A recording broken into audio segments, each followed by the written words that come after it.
turn round. Let the oppressed rise, and let the rich mourn till the sundown. Enough with these chickens. About to make it hot, call it compound.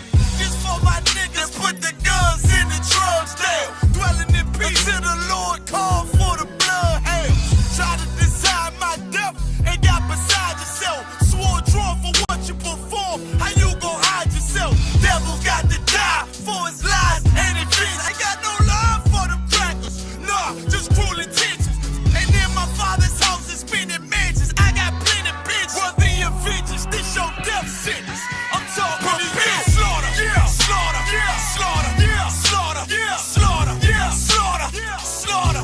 That they do not rise and fill the world with lies. Ain't die for your skin. You gon' die for your crime. I'm talking to you. So warn for your life. Your life. Try to destroy my people.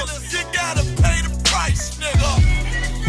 You gotta hear, let them hear. Till the devils that they end it still. Slaughter, yeah, slaughter, yeah.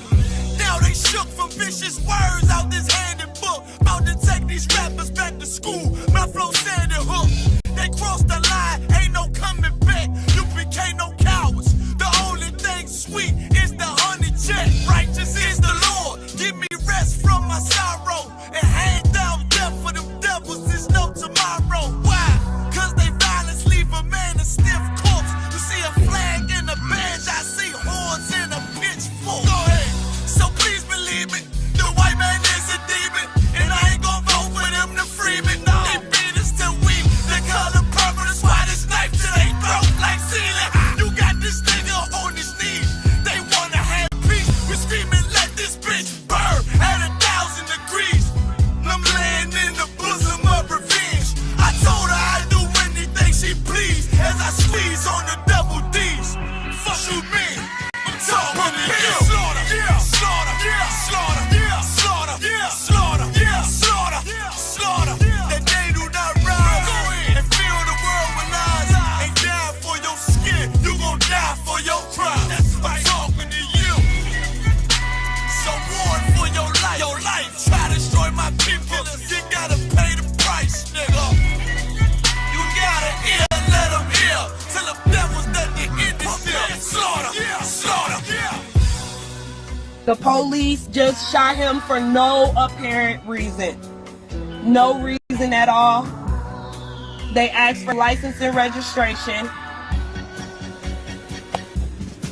That's the police officer over there that did it. With the black on.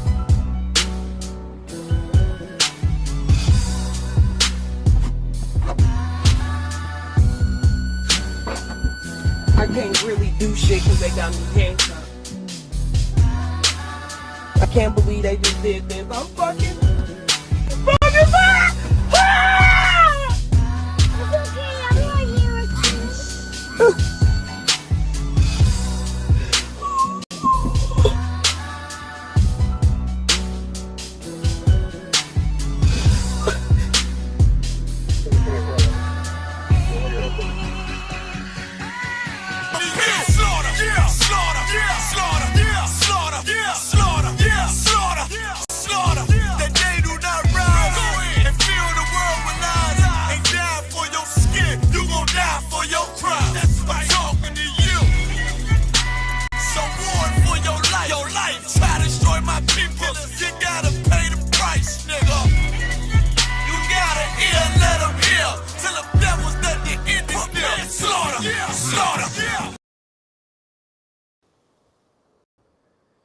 Shalom, shalom, shalom, Israel. You live with the Israelite School of Universal Practical Knowledge. Priest and Captain Soccer War holding down the class live from Memphis, Tennessee. Every Tuesday, Wednesday, and Thursday, we have classes here in Memphis from 6 to 8 p.m. Central Standard Time. You know what I'm saying? All you brothers and sisters tuning in, man, we are back from the Passover, fresh off the 57th annual Passover. The ISUPK had down in Houston, Texas this past weekend. I want to start the class off by saying the water to Commanding General Yohana, generals, the captains, the officers, troopers, and assistants, but especially big shout out to Captain Yatazak and the whole team down there in Houston, all the brothers that's in Texas. all the brothers in Houston, Austin, San Antonio, Shreveport, Louisiana. Who I'm looking for. What's my city down there? Port Arthur. You know what I'm saying? All of them, the Rio Grande Valley, all the brothers, man, from Texas did a hell of a job putting together that Passover, making sure we was able to have us an amazing experience. And as just, for all of us who were able to make it, the Passover was always such a rejuvenating, refreshing experience. We live our lives every day. Most of us surrounded by people that's in the world, dealing with the issues and the problems that come along with people in the world, and it can drain your spirit. To be someone that's living in the truth, obeying the Most High, keeping these laws, statutes, and commandments, and constantly be surrounded by people who don't really have an understanding of the way that you live your life. That time that we get to spend among all the other brothers and sisters that we know are in this walk, that we know are, striving for righteousness, doing everything that we know to do to serve the Most High, it can really just do a lot for your spirit, do a lot for your mind, do a lot for, your strength in continuing to endure. So that's what we're going to talk about today. The title of the class is "A Time to Heal." But before we get there, let me get to I ain't do the announcements.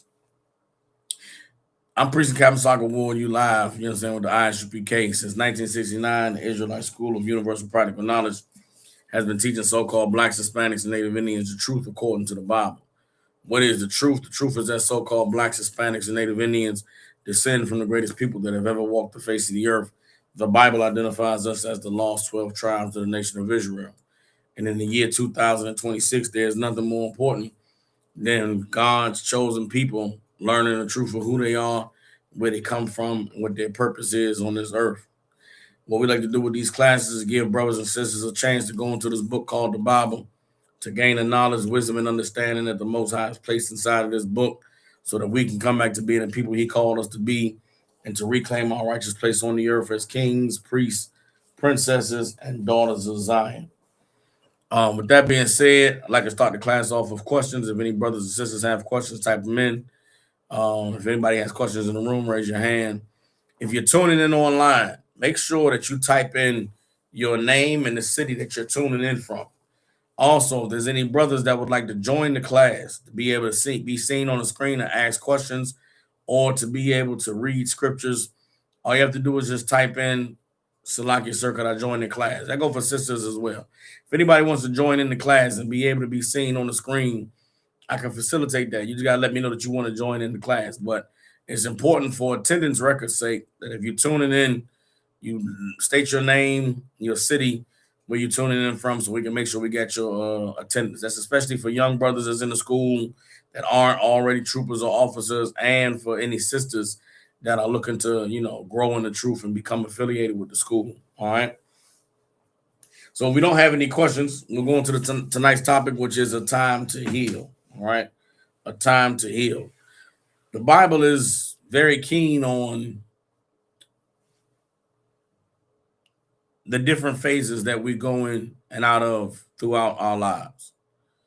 And the Bible gives wisdom and understanding on how to face the various challenges that come with those different phases that we go through in and out of our lives. All right. And with that being said, I wanted to take this class to talk about the necessity for us all to find a time to heal. In the midst of all of the struggles, in the midst of the trouble that we find ourselves facing in life, the ISUPK is structured to teach brothers and sisters how to fight. It's designed structurally so that you'll always be able to get counsel, you'll always be able to get assistance, you'll always have someone there with you and for you to help you fight whatever it is you're battling. In addition to that, the ISUPK is also specially set up to guide brothers and sisters through periods in their life where there maybe is no need for you to fight, but rather it's a period in your life where you have to take a different approach to your problems, a different approach to your troubles, a different approach to solving the problems that you're facing. And the Bible describes to us what that time is like. All right, we're gonna go ahead and get into it today. So, first scripture we're gonna go to is get Ecclesiastes. This is Ecclesiastes in the Bible after Proverbs, and we're gonna I think it's chapter 3. Yes, we're gonna get Ecclesiastes chapter 3, verse 1. And get Ecclesiastes chapter 3, verse 4. All right.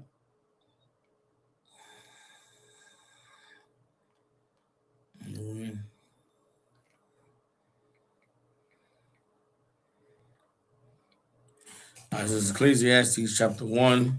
We're going to start at verse 1. All right.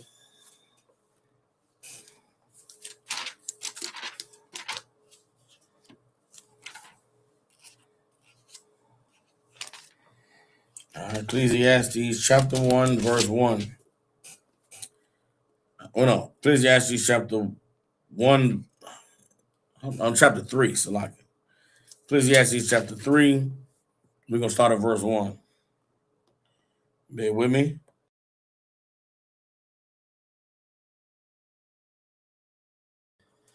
All right, this is Ecclesiastes 3 and 1. It says, to everything there is a season and a time to every purpose under the heaven. You understand? Meaning what? Everything has a season. Everything has a time. You know, there's a saying that there's a time and a place for everything. And that's true. Not all things are meant to happen all at once. That's why in the process of life, you're going to experience a extreme range of emotions, of experiences, of joys and pains, and all of those various things. It's important for us as we come into the truth and we grow to become who the Lord called us to be, that we have an expectation that life is going to continue to be life. You understand? Coming into the truth is not magical. The way many of us that grew up and were exposed to the religions of Christianity, maybe the religion of Islam, a lot of belief systems, there's a teaching or a sense almost that finding God or welcoming God into your life or dedicating yourself to obeying God is a magical thing. And you know, we all heard stories of people that in their times when they found God, and it was just something clicked and a light sky opened up and the bright light shined down, or they heard the voice of God, and then they dedicated themselves to serving the Most High. That's not how it happens in real life. In real life, the path to finding God and becoming who you called to be is a long and treacherous and tumultuous journey. Paul in the New Testament, when he talked about running the race for salvation, he described it as a marathon. He described, you know, striving for mastery over his spirit to someone working out in the gym and training. To grow to become the man and the woman that God called you to be is not something that happens overnight.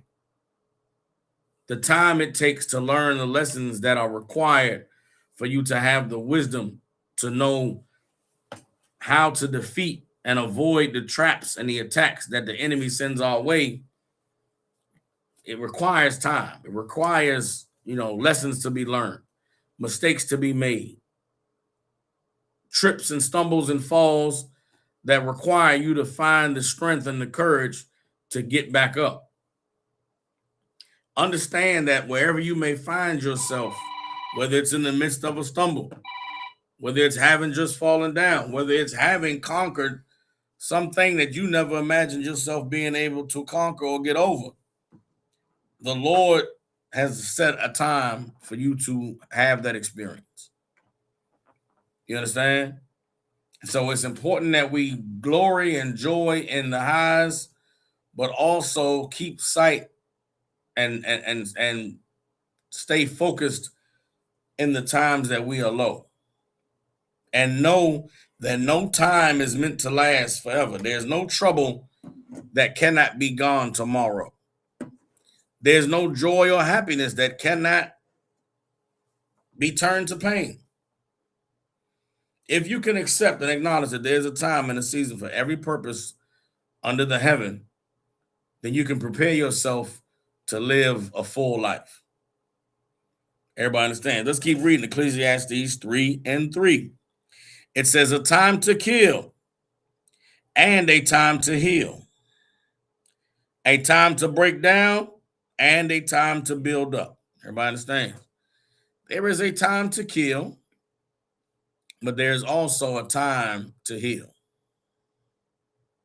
And sometimes in life, we can get caught up with the battling and the fighting and the killing and the purging ourselves of evil, the purging ourselves of wickedness, the purging of our flesh, so that we could become like our King, Yahweh Shah HaMashiach, who the world calls Christ. That sometimes we forget that there is the need for a time to heal. And a time to kill and a time to heal are placed in opposition of one another, because that is the reality of what those two phases of life are like. It's been a little bit over a year now since I was injured and I lost my eye. And I can remember around the time that I just came home and recovered. It took me about 2 weeks to recover from my first surgery. And I remember telling myself, I can't waste this time. I can't sit at home and just lay around and, beat myself up over what I've gone through and sit around and feel sad for myself. In my mind, I needed to let this injury that I suffered be something that would push me and propel me to be a better man. You understand? To be greater in life despite my circumstances and my situation. And it was because of the strength that I've been, not the strength, but the ways that I've been taught to fight in the spirit here in the Israelite School of Universal Practical Knowledge under Commander General Yohana, that I was able to take on a position of, I'm not going to let this set me back. I'm not going to let this injury keep me down. I'm going to man up. I'm gonna fight this thing. I'm not going to let it change me. And so a lot of you over last year, after I got injured on March 6th. Passover was first week of April last year. Last week of March, I believe. I was there. I had, patches to match my garment. I was, there talking to brothers, and I was myself. I was, strong and in the spirit. And everybody that I remember talking to brothers and people calling me and having conversations with folks. I remember after I got hurt, I made it a point to call everybody who I knew cared about me, because I wanted them to hear from me that I was okay. I wanted them to hear from me that I was at peace with this. I wanted them to hear from me that I understood this was the Lord doing, and this was a minor setback, and I'll be all right. I'll bounce back, and everything gonna be cool. And I can remember the relief that I could hear in the voices of the people I reached out to, that I was still me, that I was okay, that I was, accepting this, that I wasn't beaten up and broken about it. I wasn't sad and crying. I wasn't, miserable. And at that time, it was what I needed. I needed to be able to show that I'm all right. I did what I do with everything in life, and I fought. You understand? But having gone through some of the healing that I've gone through over the last year, I sit here today and I can tell you all that I don't remember any of that from last year. Like I remember the mindset I was in. I remember feeling the need to reach out to everybody and to reassure everybody that I was okay. I remember brothers and sisters telling me how strong I was and how well I was taking it and how they were drawing off of my strength. But I don't remember anything from last year, from the Passover, from the cookouts last summer. Hey, I took a trip to Cali and spent a week with Captain Goodallhart. I don't remember any of it. Because for much of that time, I was still very much in shock. I was still very much in shock, and I was trying to fight a thing that you really only can heal from. You understand? I was fighting something that you really only can heal from. And I think it's important that brothers and sisters understand that there are things in life that you cannot fight. You can only heal from. Now, healing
how long has it been muted? Okay, Salakia for the muting, y'all. I'ma bear with me. I did not know that was muted just now. Bear with me, y'all. I need y'all to give me 2 minutes. Well, no, give me about 5 minutes. I'm gonna play a song and then I'm gonna come back. All right. I'm gonna play a song and I'm gonna come back, y'all.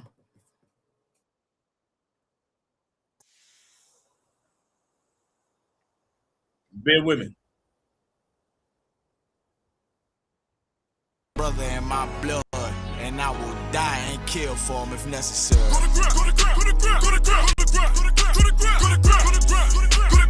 all about that warfare, boy. Back up. It's all about that warfare, boy. Take ground. My soldiers take ground till I'm stand down. Take ground. My soldiers take ground till I'm stand down. Take ground. Now this ain't no movement, this a takedown. We will not be moved or intimidated. We ain't the type. You got a problem? Tell them cross the fucking line. My niggas ain't polite. Soldiers to the left and right. I die for every man body. Before I be a coward, I'd rather be a dead body. This will be my kingdom when the hour pass. You can either get with it or get flipped like a hourglass.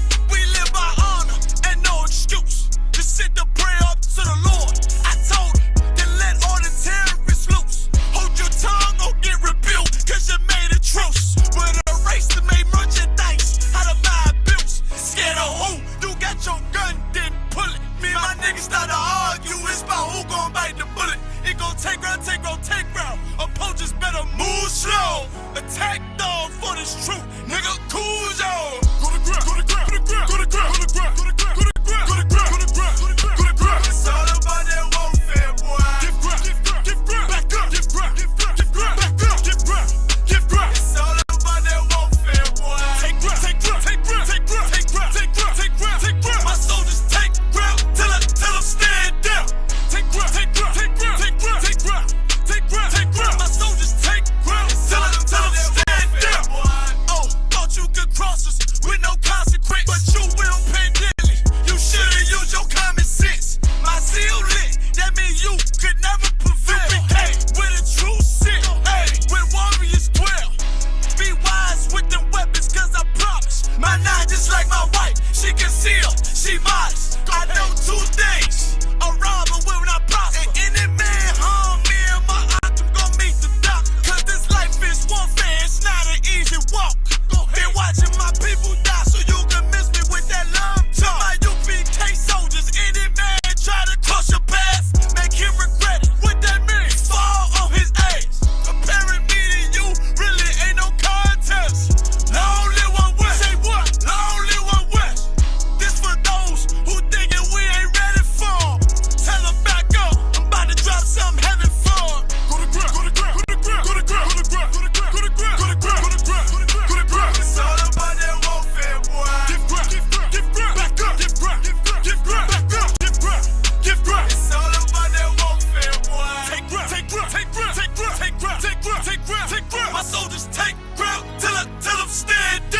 They killed, give me Isaiah 14 and 21. They did the same thing to my people. So you said that they put millions of my taxes. Yes, you said so.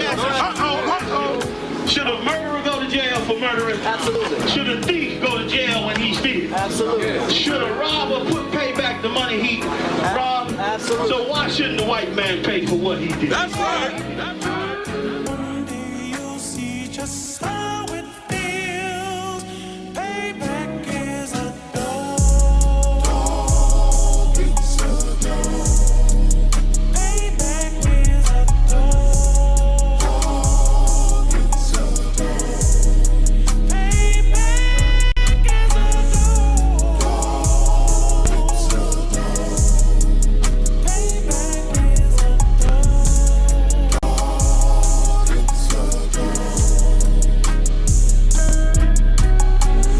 I'm in a hell of a hole, was never expected to grow.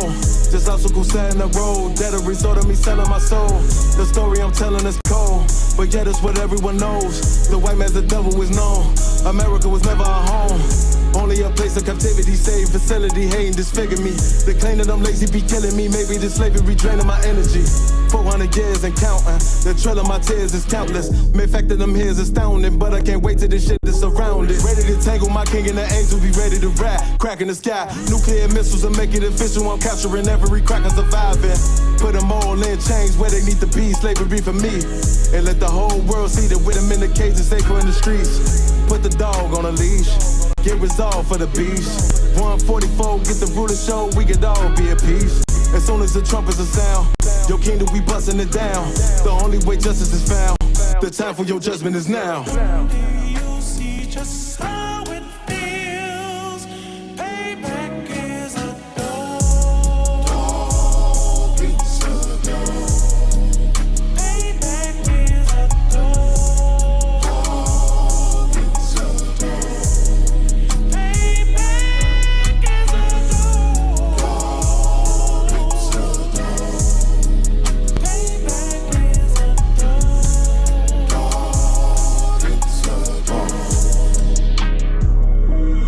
Look, ain't no remorse in my blood slip. It won't be no compromise. Now it's time to feed the worms. Watch his body turn to flies. I clutch iron while you trust the lies. The next Glock I'm back gon' be Gen 5. I get it customized. And sending shots off like farewell. Praying payback come back around like a carousel. Still remember your Honda's words ringing in my head like bells. Said you in this body, you fit a Lord, fuck the cocktail. Triangle choke, apply pressure to the game like I did Vondale.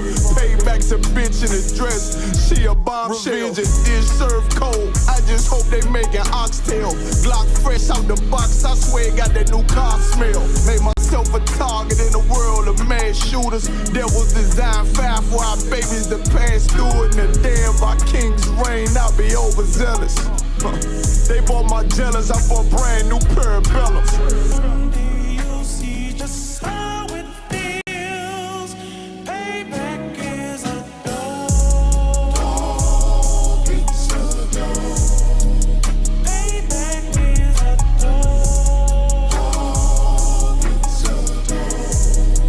Payback is a dog. It's a dog. Payback is a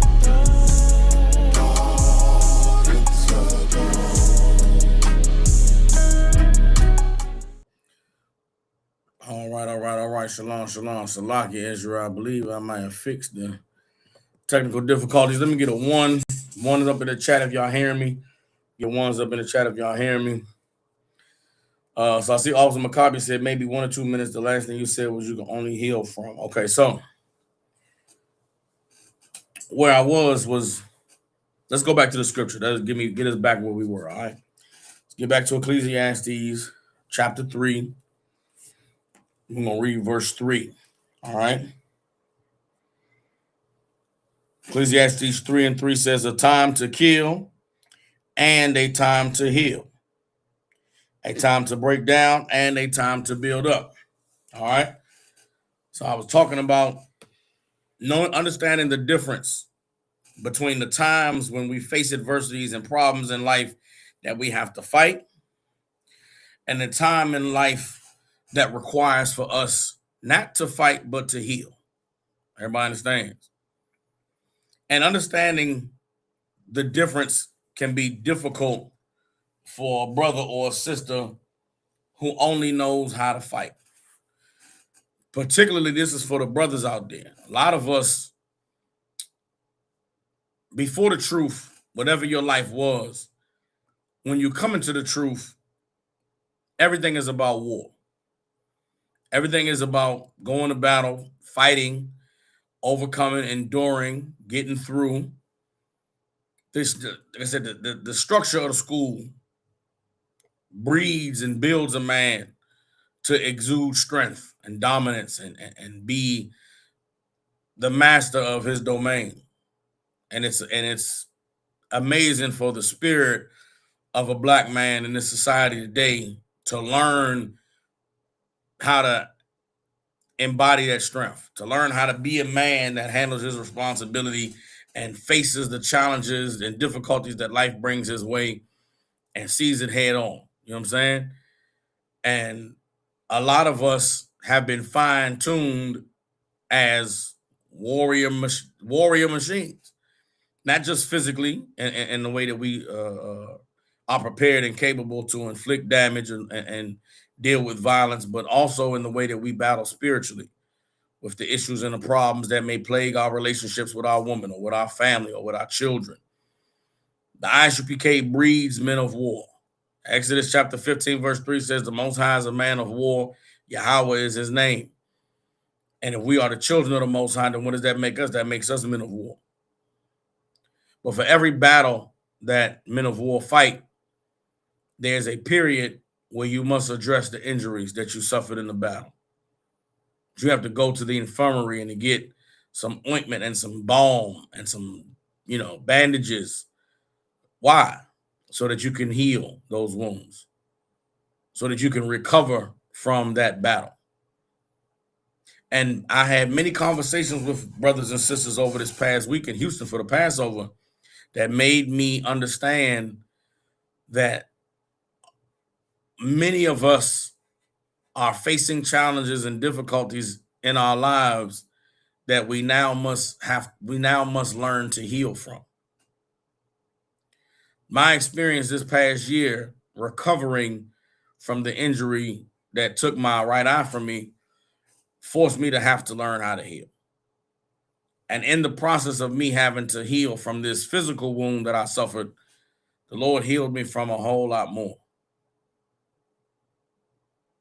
I had a conversation with General Muhammad in September at the Houston Cookout. September, October. Because of the therapy that I had to go through because of my eye injury, the mental health therapy, right? And I'm going to say this. When I first got hurt, I knew that I was going to have to finally go to a mental health professional. I knew I was going to have to see somebody, right? Because my whole life I've battled with depression. I've battled with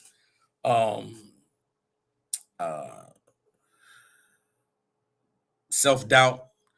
I've battled with my perception, how people perceive me and what they think of me and how they view me. But this thing that I knew I was going to have to battle with, me losing my eye, was something that was different. It was something I was unprepared for. The UPK, when I first came in, man, when I was 24, I was absolutely a wreck as far as being depressed, as far as, not having an identity. You know what I'm saying? As far as not knowing how to be the man that I wanted to be. And I was caught up in all types of evil that comes from being in the world, being in a society where you may be one type of person, but you feel pressure to be someone else. You may want to live your life one kind of way, but you feel pressure to have to try to fit in and to be like this and to be like that. And what that breeds is, it breeds you to be two different people. The person who you really all want to be and the person who you have to be in society. And oftentimes, you all can't live in the light. You can't be everything that you are all at one time in the world. There's a book W.B. Du Bois wrote called The Sociological Souls of Black Folk. In that book, that W.E.B. Du Bois wrote, there's a chapter where he talks distinctly about the duality of the Black American having come out of slavery. And I believe this applies to all of us in this oppression, because we learn at an early age how to be two different people. You be who you need to be in order to get that job, in order to get that education, in order to get that college degree. You learn how to talk, and you learn how to dress, and you learn how to, project and present what the world will accept. Then you go home, you clock out, you know what I'm saying? You go back home and you get to just relax and be yourself. They have a term for it called code switching. You understand? Well, code switching doesn't only happen for a job. It doesn't only happen for an education. Code switching can be something that you do to fit in with a group of friends. Code switching could be something you do as a man to not be seen as weak, or being a punk, or being a nigga that niggas could try. Code switching is something a man can do to be the man his woman needs him to be. He may want to be soft and want to cuddle all the time, but knowing if I be like that, man, this woman gonna think I'm weak. She gonna walk all over me. So I gotta be a gangster. I gotta be hardcore. I gotta act like I don't even want to hug and kiss. Some of those things some of the ways that we adapt is healthy, but there are many ways that we adapt ourselves that are unhealthy. You understand? And they cause us to be tormented and to suffer because we don't have the strength or the knowledge or the wisdom to be able to fight to take control of ourselves when it comes to matters of righteousness and unrighteousness. So when I came in the truth taught me how to fight. The truth taught me how to get control of myself. The truth woke up that part of me that always wanted to be righteous, that wanted to serve the Lord, that wanted to be the upstanding brother. And I was able to battle and fight to get control over myself from that other cat that I used to be, that I thought I had to be, that I didn't know how to get back control from. And my time in the truth has taught me how to stand strong and to fight and to be responsible and to handle my business. But I knew that the thing I was going to have to fight after losing my eye was something different. My whole life, I've prided myself on having discernment. Meaning what? I'm a visual person, very observant, always have been. If I go out to a spot, I'm by myself. I go out dressed like how we dress in Israel. I go to the bar, sit down, have a drink. I could be sitting there looking at the game, but out the corner of my eyes, I could be watching what everybody else is doing. Anybody that knows me, ever been out with me, the first thing I do when we go out to a spot, any spot, bar, lounge, whatever we doing, I go in the room and I make a circle around the entire room, because that's me getting a feel for the vibe that's in this place. It's me identifying where the exits. Are there any back rooms? Is there, what are the faces of the people looking like? Are they having a good time in here tonight? Is there a cat over here drunk arguing with his woman? Is there I do that when I enter any room, in any public space. One of the things I struggled with after I got injured was not being able to see the things that I was used to seeing when I would enter a room. To be able to be in a space and I cannot physically see out of this side of my face. Right now, I got my hand up. I can only see my hand. I can't see none of this over here. So now when I enter a room, that confidence that I'm safe in here is gone. The knowledge that I can protect myself, that I can defend myself, that I can get out of an impossible situation is gone. I go out with my woman. I sit facing the door so that if something was to happen, I know I can grab her, identify the danger, and we get out. I go to a restaurant now. I can't do that anymore because I'm literally physically handicapped. I knew once I got hurt, even though I know how to fight and I know how to battle and how to get through things, I knew that there was going to come a time when I would not be able to bear that reality. And that when I mentally broke, emotionally broke, I was going to need someone to help me to figure all of this out. So there was an identity crisis that I suffered after I got injured. And who am I now? If I'm not the man that can go to the club by himself or go to the bar by himself and be safe and be comfortable and know that I'm protected and I can defend myself, then how do I go into those spaces? And if I'm no longer comfortable in those spaces and I don't do those things anymore, then what do I do? Where do I? So there's a lot of things that I was going through mentally after I got injured that I knew I was going to need help for. And so I sought a mental health professional. And then going through the mental health professional, you start with those questions that I just raised. How am I to do this? How am I to do that? Meaning, I actively sought help with healing. You understand? It's very important that, brothers and sisters, you go through things in life, you deal with difficulties and you battle things and you have these traumatic experiences. Yes, the school is going to teach you how to fight. Yes, we're going to be there with you to stand strong and to keep you up and to help you battle and encourage you that you can overcome. But you have to trust that we also are here for you to heal. We're also here in the time when you have to say, Salaki, I can't do this on my own. Salaki, this hill I'm climbing is too hard. I don't know, like, fighting isn't working. It isn't doing it. And if you're not careful, if you don't take the time to heal, then you will find yourself losing the love for the things that you fought to be able to enjoy. You understand? I experienced over the last year feeling like I didn't love the truth anymore. When I say that, meaning this, not that I don't love the Lord, not that I don't love being righteous, not that I don't love teaching the truth, but there were aspects of this that I can't do it. I don't care to do it. If I do it or not doesn't even matter. There was a time in my life where if I didn't go to camp, I'm miserable. I'm sad. I feel like I'm not fulfilling my purpose. The Lord, I prayed before I got injured that the Lord would free me up to be able to get back to going to camp and go teaching and going to different cities. And there was a time after I got hurt, while I was in the midst of trying to fight when I should have been healing, that I didn't care if I went to camp anymore. It didn't even matter. We got camp this weekend in Nashville. I don't feel like making that 3-hour drive. We got camp in Alabama. I don't even, whether I go or not doesn't even make a difference. We got camp in Memphis. I got one officer down here. We got to get this camp equipment together. We got to do this and do that and put this stuff together. I did it because that's what I've been trained to do, is what I've been taught to do. I follow orders.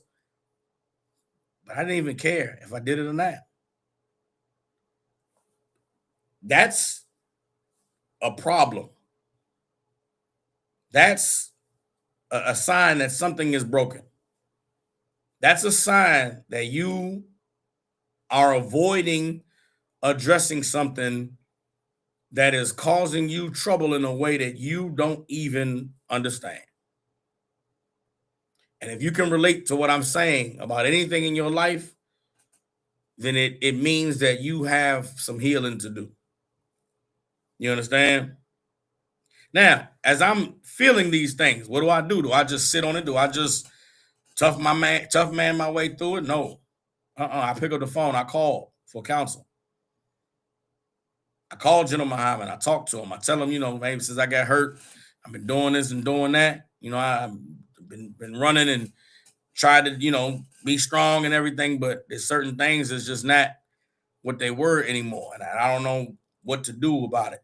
But I'm drowning. I'm struggling. You know what I'm saying? And I cried talking to General Muhammad, because these things that I was feeling is not some shit I ever felt before. And it was scary to feel those things, because the fear is I'm losing my spirit. The fear is I'm losing my strength. The fear is I'm not, I don't want to not enjoy. I don't want to be okay not going to camp. I don't want to be okay if I don't get to teach this week. I don't like that I'm that I'm okay with not doing these things. General Muhammad tells me, well, like you need to go and this is in the same council. I'm talking to him about going to see Esau for the mental health shit, to get some help. You know what I'm saying? And to be able to do what I need to do to make sure that I can get through, this thing that I'm struggling with, having lost my eye. And General Muhammad tells me, I go see Esau. Go to that therapist. You tell him the truth. I talk to him and get it off your chest and let them help you. They may give you some medicine. You take the medicine, but you don't hold nothing back when you go see Esau. Remember, scriptures tell us to honor the physician. You feel what I'm saying? So the counsel I got from General Muhammad encouraged me to trust that when I went to Esau, that when I saw a therapist, that when I talked to him about what I was experiencing, that it wouldn't be in vain. And so I go to Esau and I go to the counseling. The first session was just, general, just getting to know you stuff, what you're going through, how you feeling, what brings you here today. And I talk to the cat about me losing my eye and about the, just feeling stuck, not knowing where to go, not knowing, my this identity struggles that I had. Well, he identified it as me struggling with identity, but I go and I talk to this cat. I'm honest, I lay everything out. He tells me, I think I'm gonna be able to help you, but it's some things you're dealing with that are the result of the trauma you experienced, what you went through. And that was the first session or whatever. About a week passed, I go to the second session and we get to talking. And so we get to talking about the injury and me losing my eye and the hurt and that whole process. And there was a lot of emotional stuff that I dealt with because of my slavery. I worked at a place that was dangerous. I worked at a place that was known to hurt people. And you got to be safe and do this and that. And being who I am in the truth, I got to that slavery and I became a manager in a very short period of time. There was an opening on the safety team. I got on that safety team and I became a leader in the safety team. By the time I got hurt, I was the head safety guy over my area where I worked with like 200 people. And once first Friday of the month, we would have to gather everybody together, and I would use my camp voice and I would lead what they call the stretch and flex. Before we start the shift, everybody got to stretch the arms forward, and I took over that. Right. So this is about 8 months before I got hurt. I'm the head safety guy. Everybody knows me because I lead the safety talks. And twice a month. I go meet with the managers to point out all the problems and the issues we have in the area and things that need to be addressed. And I got bullet points and all of that. When I got hurt, I was promised by one of my bosses that, man, this wasn't your fault. It wasn't nothing you could have done. That equipment shouldn't have been there. It was messed up what happened to you, man. It was a freak accident, but I'm going to take care of you. We filed this report. I'm not going to let nobody blame you. I'm not going to let nobody say you were at fault because the company I worked for was famous for you get hurt, they're going to blame you. Man, I went and got so this is months after I got injured, I got the report. I ordered it from OSHA, which is the government safety organization that anytime anybody gets majorly hurt on a job, they got to report to the government what happened. I obtained the report through a Freedom of Request Act. And I read the report and they threw me under the bus. I'm talking about blame me for everything. Like it wasn't already documented what had happened and how it was a freak accident. So as I go to the therapy, I'm explaining how I felt betrayed. I felt played. I felt like they planned with my life. I lost something that I'll never be able to get back. And to read this report and to see that they lied on me, I'm angry. I'm mad. I want somebody to pay. I want somebody to apologize and go through all of that. So I go through the therapy sessions and I just want to tell y'all that there was a point in time where we began to talk about where I was mentally and emotionally and spiritually before I got hurt. And it led me down the path of talking about things that were going on in my life prior to me getting hurt. The birth of my daughter was a major thing.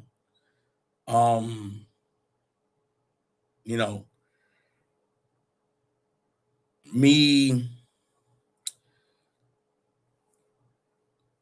hating that I was stuck at a slavery that paid me good enough to take care of my family but took so much of my time that I wasn't able to really do the work of the Lord like I needed to. I talked about how I had prayed to God to free me from that slavery and to show me how I would be able to take care of my family and to show me how I would, allow me to be able to get back to the work of the Lord and doing the things that I had done that was fulfilling my purpose. You know what I'm saying? When I moved to Memphis, it wasn't for me to get no money. It wasn't for me to have a job. I had all of that. I moved here because the work of the Lord, the Lord called me to go somewhere and find where there was nobody and raise brothers up. That's what I came here for. And I felt like I wasn't doing that. And I was in a dark space, you know what I'm saying? And I felt my spirit being drained. And I explained to the therapist how I had prayed that the Lord would show me my way out. And how when I got hurt, I cried for half a second, but then the voice in my head was like, you pray for this. I guess it's over now. And when I got hurt, all of the anxiety, all of the feelings of, man, I'm gonna be stuck on this job forever. I can't quit because I got a family now. I can't quit because I won't be able to, pay for the school. I can't quit because then I had to put that pressure on my woman. Those thoughts that was in my mind. So I had to keep the job. But the job was taking me away from the work of the Lord. You know what I'm saying? The job was depressing me because of the environment. It was so much that was weighing on me that when I got hurt, it was like, you prayed for this. And that's the relief came with that, but also fear came with that because it's like, man, I prayed to the Lord for something and he heard me and gave it to me. But him giving it to me cost me my eye. And so it was like, there was in my mind, there was an awareness that I gotta be careful what I ask for because the Lord will do it. And if the Lord will give me what I'm praying for, then that also means I got a responsibility not to fuck this up. Like my life ain't regular. I'm not just another guy. I'm somebody. I asked for something and the Lord boldly answered me in a way that I can't even really process to this day. But the thoughts of how I'm gonna take care of my family is gone because these crackers got to settle me out. Being able to get back to the work, that's non-existent because I could possibly be retired now. Now I got all the free time in the world. Be traveling and going to cities and raising up cash. I can do that now because the Lord saw fit to give me what I asked for. Then, so the therapist, I talked to him about those things. And as I'm talking to him about where I was before I got hurt, I'm mentioning how I was miserable and depressed with the job. I'm mentioning the environment I was working in. I was mentioning the birth of my daughter, mentioning, different things that I was learning and growing because of the relationship I have with my wife. You know what I'm saying?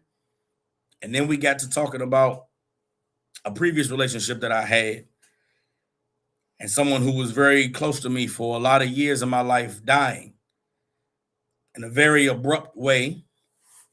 Even though I hadn't had contact with them for many months, but I talked to my therapist about the death of a sister that used to be in the school. And it was in that conversation that I had about my life, being in the truth, choosing that woman, going through all the things that I went through as a man to develop myself to the point where I could know for a fact that the problems that this woman have are not a reflection of me. That all of her issues and her problems is not anything that I caused, but it's because she's choosing to be this way. And I talked to the cat about how I came to grips with all of that and whatever. And then he asked me a question, which I hadn't thought about up until that time. And this is months after I got hurt. This is about 2 years after she died. He asked me if I ever took time to grieve.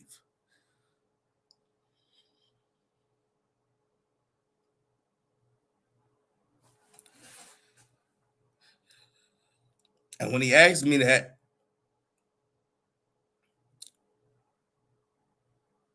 I told him, grieve for what? She hold on me. She was an evil bitch. She put me through all types of shit. Now, I don't regret any of it, even in my life. I mean, to the therapist and to anybody that's ever talked to me, I never regret any of what I went through. I don't regret that sister because she helped me to become a better man. Through all the things I went through and all the trouble I had, she helped me to develop into a man that knows how to be responsible, that knows how to pay attention to the small things, knows how to watch the things that I say and do because of how much they can impact the people that are around me. She taught me the importance of reputation, taught me the importance of making sure that you do what you say and you say what you do and then be willing to stand on that shit. So I don't have no regrets about that life, about that relationship. I thank the Lord for it. But when the therapist cat asked me if I grieved, and I said, grieve what? He said, did you ever grieve the man that you'll never be again? Did you ever take time to grieve yourself, to grieve the man that lost a woman that he cared about? And when he said that shit, it was like,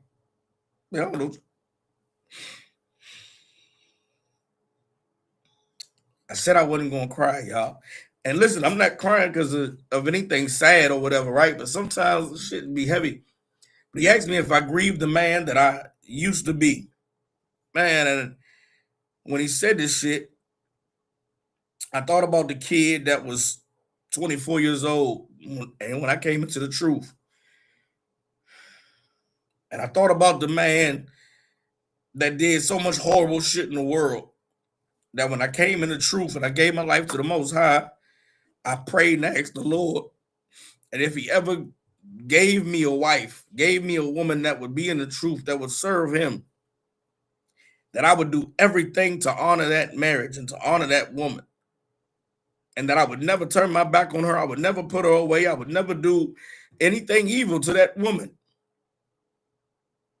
And I thought about the brother that went against counsel because I had already chosen this woman. Brother that tried to figure it out on his own and went against counsel because I thought I knew what I was doing. And I just, in that moment, so much shit went through my mind, y'all. And I cried, never cried in my life. Some shit came out of me sitting in that office with that devil, you know what I'm saying, that I didn't even know was in me. But when I tell y'all, man, the shit freed me. It freed me, man. Opened up so much. Like a weight that I had been carrying was lifted. The weight that I was carrying was taken away. And I felt the freedom that I can't really describe. You know what I'm saying?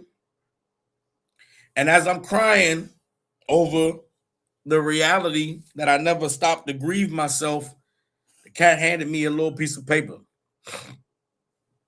And the little piece of paper the cat handed me was like a chart. And on the bottom was a green zone, right? And in the middle was like a yellow zone. And at the top was a red zone.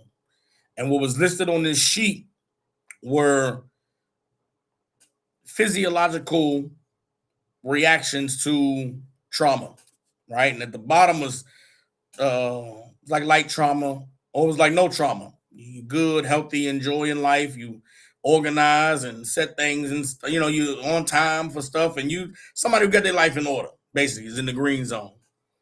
Yellow zone is kind of a little anxiety, a little unsurety. Need reassurance, not sure about things. You need help, need guidance, and it's like being in the middle zone is kind of someone coming into the truth. You need help, you get counsel, you know what I'm saying? You're talking about your problems, you're working it out. You're in the process of becoming brand new. And then the red zone up top, the danger zone, was everything I was describing to y'all. The danger zone was, you don't enjoy, you can't find joy out of things. Either you don't sleep enough or you sleep too much. You can't find a way to eat right, and so you're gaining weight, or your body's not in a healthy place. Things they used to motivate you, things you used to feel good about. There's a lot of melancholy. You don't care. You don't really feel good about it. And as he showed me this chart, he said, you're up here. You're in a danger zone, and what you're going through is not spiritual. It's not mental. He said it's a natural bodily response to trauma. He said all of us are wired to have one or two responses to extreme trauma. Either you're fighting or you're running. That's it. We all are predisposed physically, meaning this is some shit that ain't spiritual, it ain't a demon, it ain't emotional, it ain't you're unstable or you're crazy or nothing like that. It's you face danger. Either your body is going to go into flight mode or your body is going to go into fight mode. And whichever one of those modes you go into, it takes time to heal, to process, to address that trauma in order to bring you back to a centered position so that you can get back into the green zone.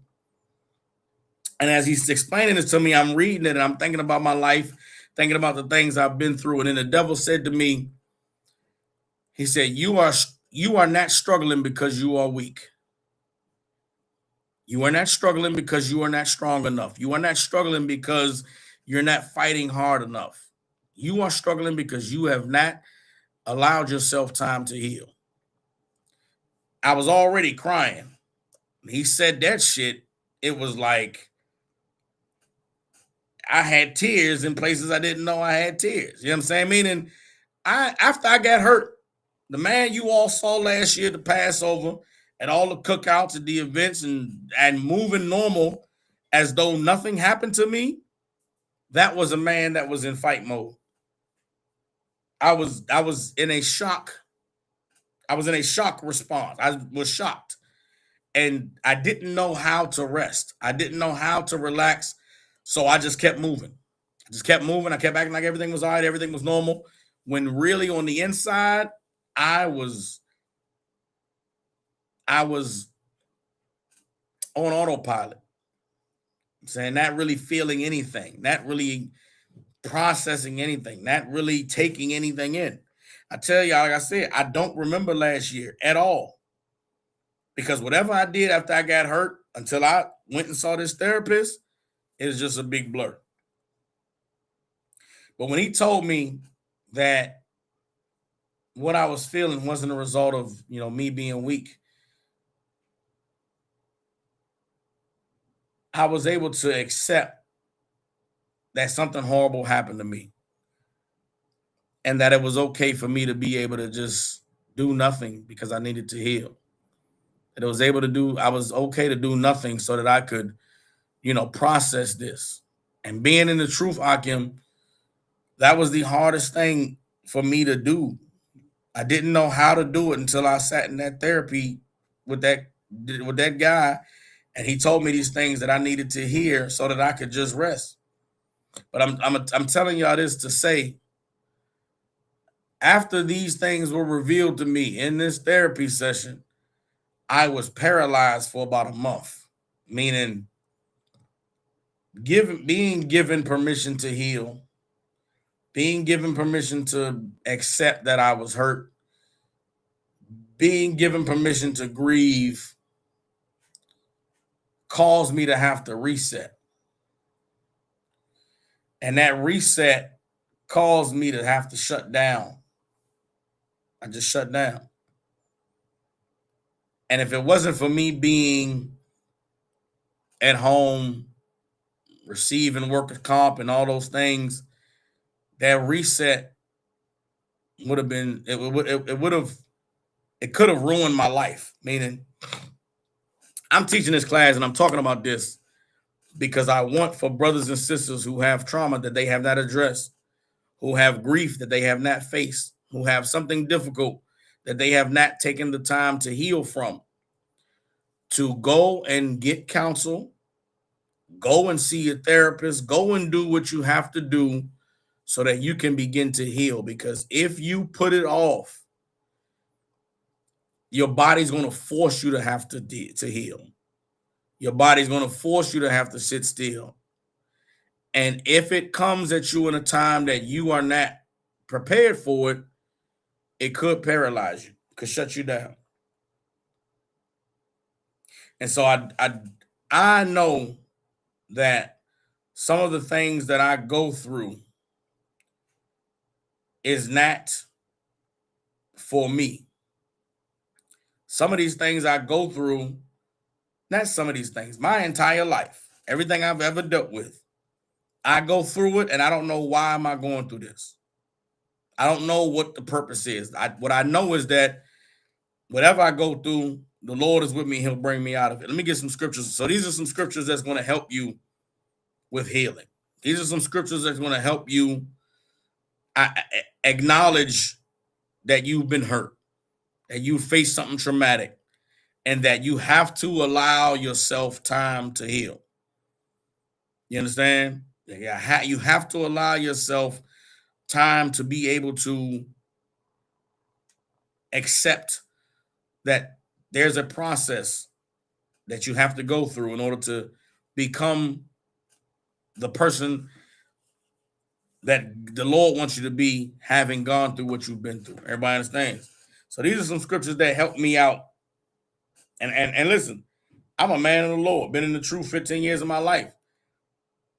The Most High used the Edomite therapist to give me scriptures to help me to be okay with healing, to be okay with, the problems and the troubles and the things that I was going through as a result of me getting injured and losing my eye. All right, so we got Ecclesiastes chapter 3, verse 1. There's to everything there's a season and a time to every purpose under the heaven. All right, Ecclesiastes 3:3, a time to kill and a time to heal. There is a time to fight, and there's also a time to not fight, because healing requires you to be healed. Healing requires you to accept help, accept treatment, to put that balm on, to put that bandage on, to take the medicine that you need that's going to help you to get over the thing that has happened to you. You understand? Healing is not just physical. Healing is spiritual. Healing is mental. Healing is emotional. Everybody understands? So as you go to face whatever your trauma is, whatever your trouble is, you have to remember this. Let's get Romans chapter 8, verse 28.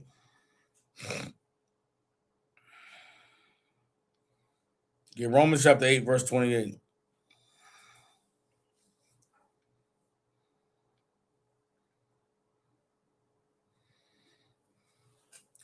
Romans 8 and 28 says, and we know that all things work together for good to them that love God, to them who are called according to his purpose. You understand? You have to know that while you take time to heal, you have to go through this difficulty. You have to go through this hardship. You have to experience these emotions and process the pain and the hurt and the doubt and the second guessing and the why me's in order for to become who the Lord called you to be. The process of healing is not an easy one. To be a man and a woman of the Lord, to know the truth and to know who our oppressor is, to trust their system, to go and talk to someone about your problems and talk to someone about your traumas, and the trust that they're gonna, not shame you or not, do something horrible. You got to know that all things work together for good for them that love the Most High and are called according to his purpose. You understand? And for some of us, therapy is one of those things that is needed.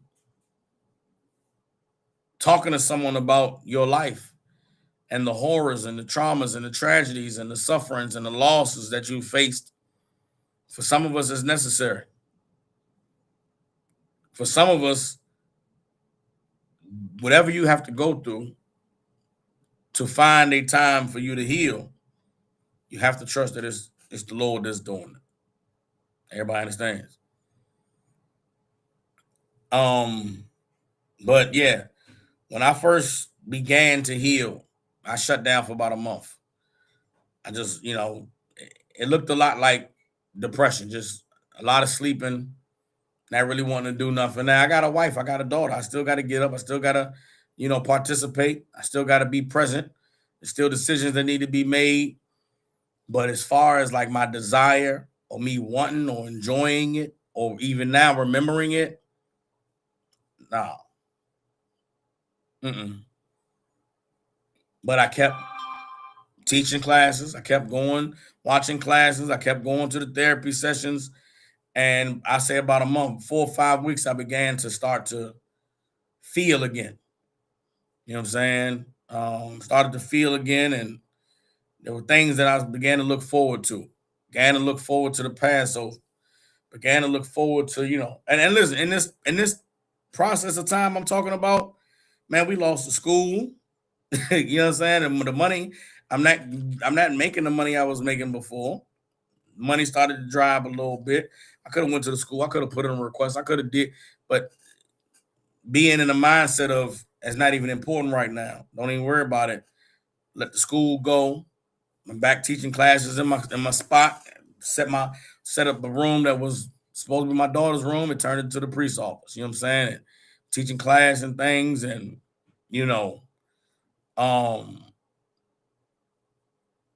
Passover this week was a huge step for me in my healing process, because I was able to have conversations and I was able to talk to brothers and sisters. And because of the work that I've put in to heal myself, I was able to recognize in brothers and sisters that some of us are in that danger zone. Some of us are in that place where we have to address some things. And if we don't address them on our own accord, the Lord is going to force it on us. We are living in a time that is not.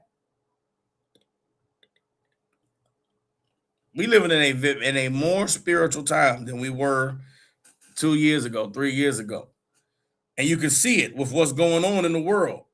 These prophecies are coming to pass. The Lord is doing everything he said he was going to do. And we got to know that there's no unrighteous that's going to enter the kingdom of heaven. There is no imperfect. There's nobody that's not perfect that's going to get a crown on their head. And so as the time gets shorter, that means mercy and grace is going to diminish, because the Lord is looking at us like we should know better. The Lord is looking at us like, why would you not do everything you're supposed to do? Why would you not become who I called you to become? There are no excuses. The Israelite School of Universal Practical Knowledge has everything that you need in order to become the man and the woman that God called you to be. A failure to achieve that is a reflection of you, not a reflection of the school. You not calling to get counsel is a you problem. I had so many brothers this weekend tell me, man, Cap, I ain't call you because I know you're going through some stuff, man. I ain't feel like I ain't want to bother you. And I told those brothers that was an insult to me. It is insulting if you think that my problems stops me from helping you with yours. It's like you saying I'm a weak ass nigga and I can't do my job. I know you didn't mean it that way. That's not what you said. I'm just telling you how I receive it. If you think that me losing this eye means I can't answer your phone call and help you with your problems and give you some counsel, then you think I'm a bitch ass nigga that can't deal with my own shit and let the Lord use me. It's absolutely disrespectful to this office and disrespectful to the sacrifices that all of us have made for you to think that thinking about what I need is more important than thinking about what you need. And I told brothers, I've sat in this house many days wishing there was more work I could be doing, wishing there was more things I could be accomplishing. There have been a lot of opportunities in the last year for me to go to events and go to places and go to things. I can't go. Why? Because I got one eye and I got a brother who I certain things is limitations. There's things I can't do. And I got to sit here in a city where all types of shit is going on in this city and I'm not able to be there because I'm healing from an eyeball. I'm just sitting in the house feeling like I'm wasting my life away. And there's brothers who need counsel, who need help, sisters who need counsel, who need help, that are not calling me to help me fulfill my purpose and feel better about myself because you're thinking about what I got going on. How dare you? Shame on you for considering me and not considering yourself. Don't you know that we in this thing to get salvation, to be blessed by God?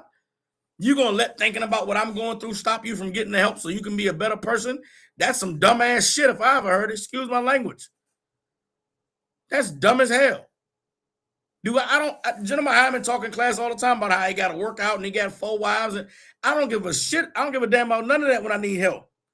Salakia, sir, I need some help. I've in all my years of the truth, Gentleman Hyman ain't never answered the phone and said, Salakia, I'm in this gym right now. I don't give a fuck about that. I need help. I've never called a man over me and he not answered his phone, you know what I'm saying, or didn't call me back because Salakia, I was going through some things. That's what are you talking about?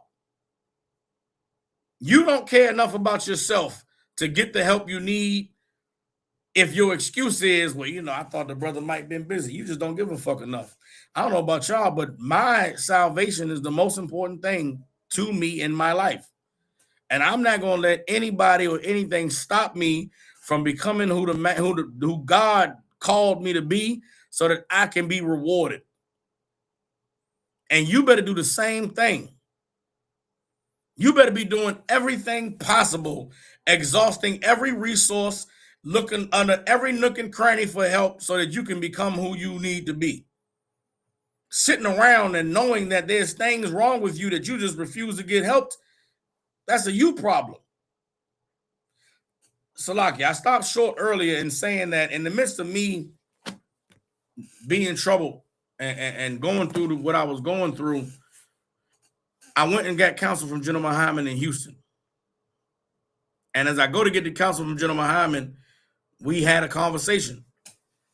And after this conversation, General Hyman tells me that he's been waiting to have this conversation with me for 15 years. He said, this shit you just said to me, I've been waiting for you to say that to me for 15 years. And I felt bad. I felt so bad that for 15 years I ran from him because I was afraid of what getting his help might cost me. I need y'all to understand that.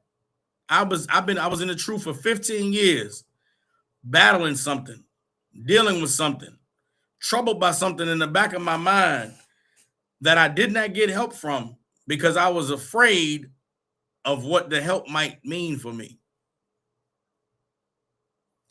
The Lord took my eye so that I would have to face these things. The Lord took my right eye, so I would have to go to therapy with Esau. So I would have to cry and grieve over a woman, over myself that I lost many years ago, making a horrible decision. I was paralyzed for a month. I don't remember all of last year. All because of some shit that I could have addressed 15 years ago, I held on to because I didn't want to face the help that would come.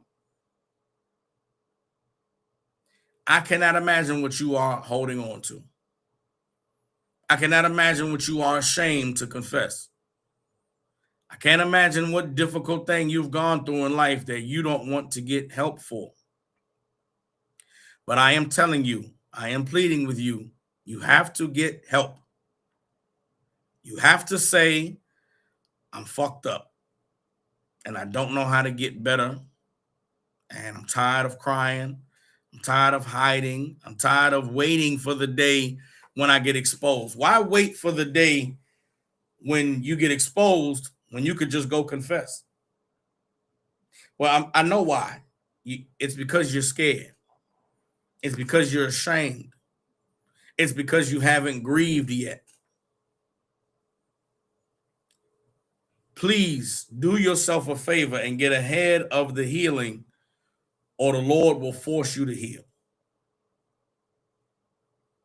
And I'm saying this as to help, also to warn. Do you understand?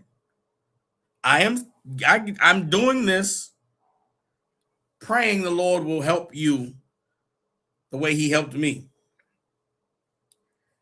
If you don't get the help, the Lord is going to require it anyway. So that thing you're ashamed of, you need to go get some help, or else the shame you're afraid of is going to manifest itself. That thing that's in the dark that you hope nobody finds out about, that you're suffering silently with, you better go get some help, or else it's not going to be your dark little secret anymore. It's not going to be your hidden private shame. It's going to be on full display for everybody to see. We are no longer in a time to play games. We're no longer in a time to pretend and to act like everything is all right. We are no longer living in a time where the Lord is going to accept us failing. We are in a time where it is literally going to be life or death. And the only way you're going to live is if you are pleasing the Lord.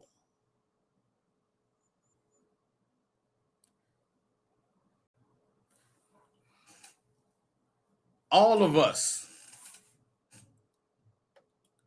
have been, the scripture says this, that the harvest is plenty, but the laborers are few. We are coming up on the time of harvest.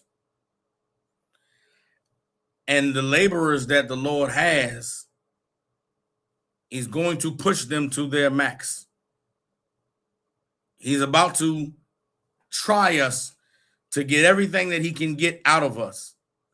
And we must be prepared for Him to use us.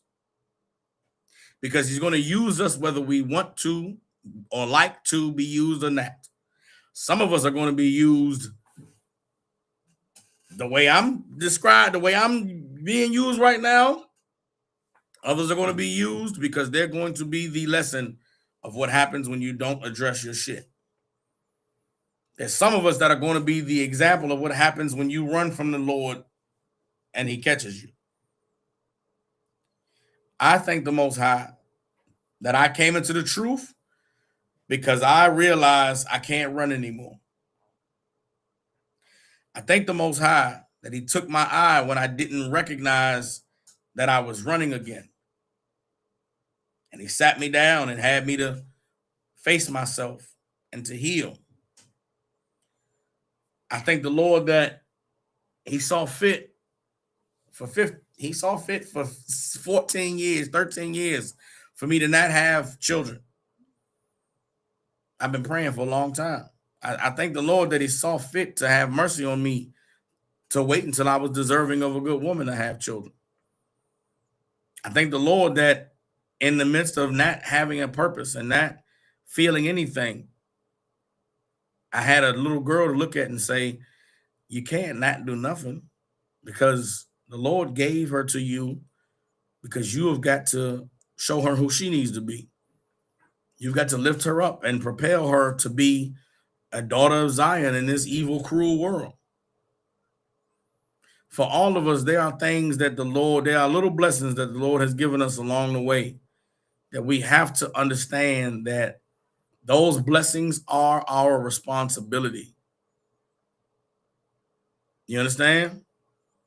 Those blessings are our responsibility. The Lord is not doing these things for you because of the kindness of His heart, because He's just such a gentle, loving God. He's doing it because there's something that He needs to get out of you.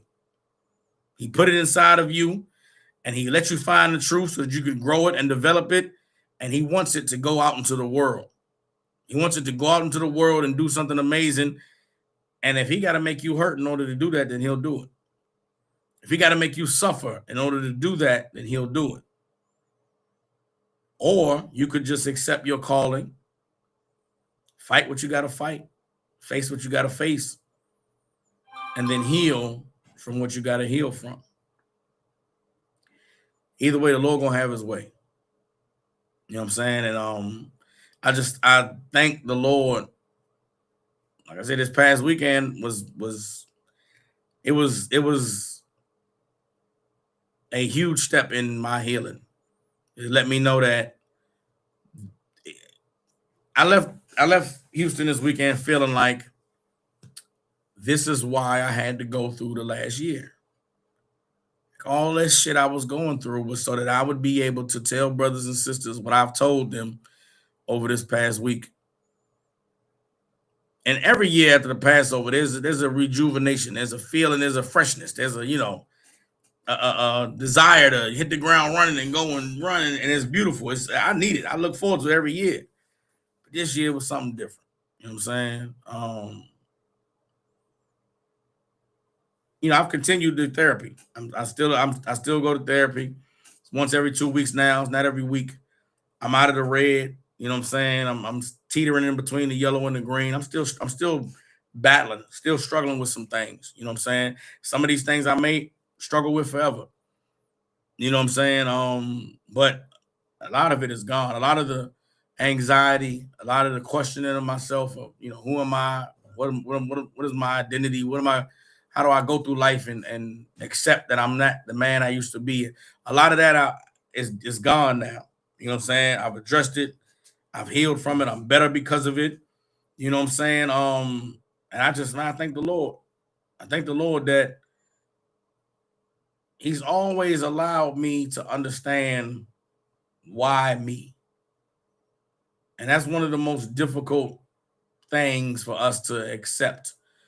I remember when I was young in the truth, I used to ask, I asked in class one time, like, why we got to suffer these things? Why we got to go through these things? And I remember General Muhammad saying, why not you? Like, who are you that you above suffering, that you above going through things? And that generated a fighting spirit in me. It generated why not me? I was an evil nigga. I did horrible shit. I did messed up stuff. But then it's hard. That same answer doesn't work for why does the Lord bless me this way? Why does He always bring glory to my life? What have I done to deserve this? What have I done? When I got hurt and I was still in the shock and moving around, all the people that told me how strong I was and how much of an inspiration I was to them and how, man, you so strong, Cap, you this and that. I did not understand it because I did not do anything. I fucking got hurt. I lost my eye. And I get it now. At the time, though, I'm like, what the fuck was I supposed to do? Just lay around, just be sad and shit and depressed? Like, nah, what kind of shit is that? But the UPK gave that to me. That's the spirit of the Lord. The UPK gave me the strength of, hey, I heard Salaki. There's a brother, Gabar Ya Allah. Y'all might not know Gabar Ya Allah. Some of y'all that's young in the truth. Gabar Ya Allah is Sammy Bolden on Facebook. Gabar Ya Allah is a young brother. I was young in the truth. He was an officer out of Camden, New Jersey. And Gabar Ya Allah was there for me in one of them times in my life when, shit was rough. You understand? Gabar Ya Allah, because of his personal dealings in life and personal things he got going on, he hasn't been active in the work for a long time. But Gabar Ya Allah never dropped his sword. Gabar Ya Allah never stopped being a man of the Lord. You know what I'm saying? Never stopped being a brother. You understand? And after I got hurt, I posted the videos of me telling you all what happened, telling you all how I was doing, because I didn't want nobody worried about me. I did not want no one pitying me and feeling bad. And, oh, man, you lost his eye. I'm not even that type of guy. I'll be all right. I'll be straight. Don't worry about me. I remember Gabar Ya Allah called me and was like, damn, Sock, what happened? And I was like, man, I got in the, told him about the accident and shit. He was like, damn, Sock, he said, damn, Sock, you got in a fight with a they call them damn things. You got in a fight with a baggage cart and won. And I laughed and shit. It was funny, but it was so many people was telling me how strong I was, and all I could think of was I didn't even do shit. What are y'all talking about? Like I lost my eye. Fuck. What I'm gonna do? Life give you lemons, you make lemonade. You feel what I'm saying? I lost the eye, so I threw some patches on there. Well, losing an eye gonna stop me from being fresh? I'm gonna lose an eye and not be fly no more? I mean, I didn't know any other way to be. And I learned that from the school. But when it came time for me to cry about losing my eye, it came time for me to grieve that I'll never be the man that I used to be that could go to the club and just sit in there and be able to observe everything and know what's going on and the drama pop off. I'm gonna be all right. Nothing prepared me for how to accept that. Nothing prepared me for, the crying with my Edomite therapist. That's, talking to me and saying nice things, praying with me, asking me, could he pray for me, giving me scriptures in the Bible. I'm lost, and he give me scriptures that's like, well, damn, I needed that, Mr. Esau, the water. There's been plenty of times I left therapy like, that was the Lord. For someone who's doesn't understand the Lord, you could struggle with that. For someone who doesn't understand the Lord, it make you question the truth. But you have to understand that the Lord will use anybody to heal you, because you're one of his children. The Lord could use anybody to bring you out of darkness, because you're one of his children. Go read the stories in the scriptures. There's been heathens all along the way that helped brothers and sisters get out of their horrible spots. When Joseph was in prison, it was an Egyptian nigga that had a dream that got Joseph out of prison. Nobody from his family showed up to deliver him. When Daniel was in the lion's den, the people who had him thrown in there, somebody had a vision or a dream. The Lord talked to them and went and got Daniel out the lion's den. When Abraham gave his wife up to Pharaoh or to the man in Egypt, that cat had a nightmare and woke up like, bro, I got to give this man back his woman or I'm going to die.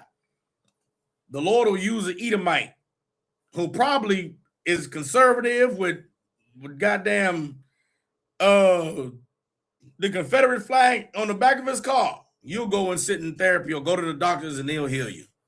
The Lord will use them to speak life into you and to build you up. And you better not be afraid of it. You better not run from it. You better trust the Lord and be selfish about your salvation. Be selfish about what you need in order to be able to become who God called you to be so that you can make it into the kingdom. Don't let nobody else get in the way of you working out your salvation. And that's where I'm at. That's where I'm at. I got to do this for me. And I thank the Lord for the generals and the captains and the officers. I thank the Lord for all of your love for me, that a lot of times I can't fail. Well, listen, I know the impact that I have on people, and the weight of it is important. At times, there's a weight that's you better not fuck this up, and at other times, it's a weight that, well, you got to say something, man. You got to tell them, because if you don't tell them and they suffer, it'll be your fault. You know what I'm saying?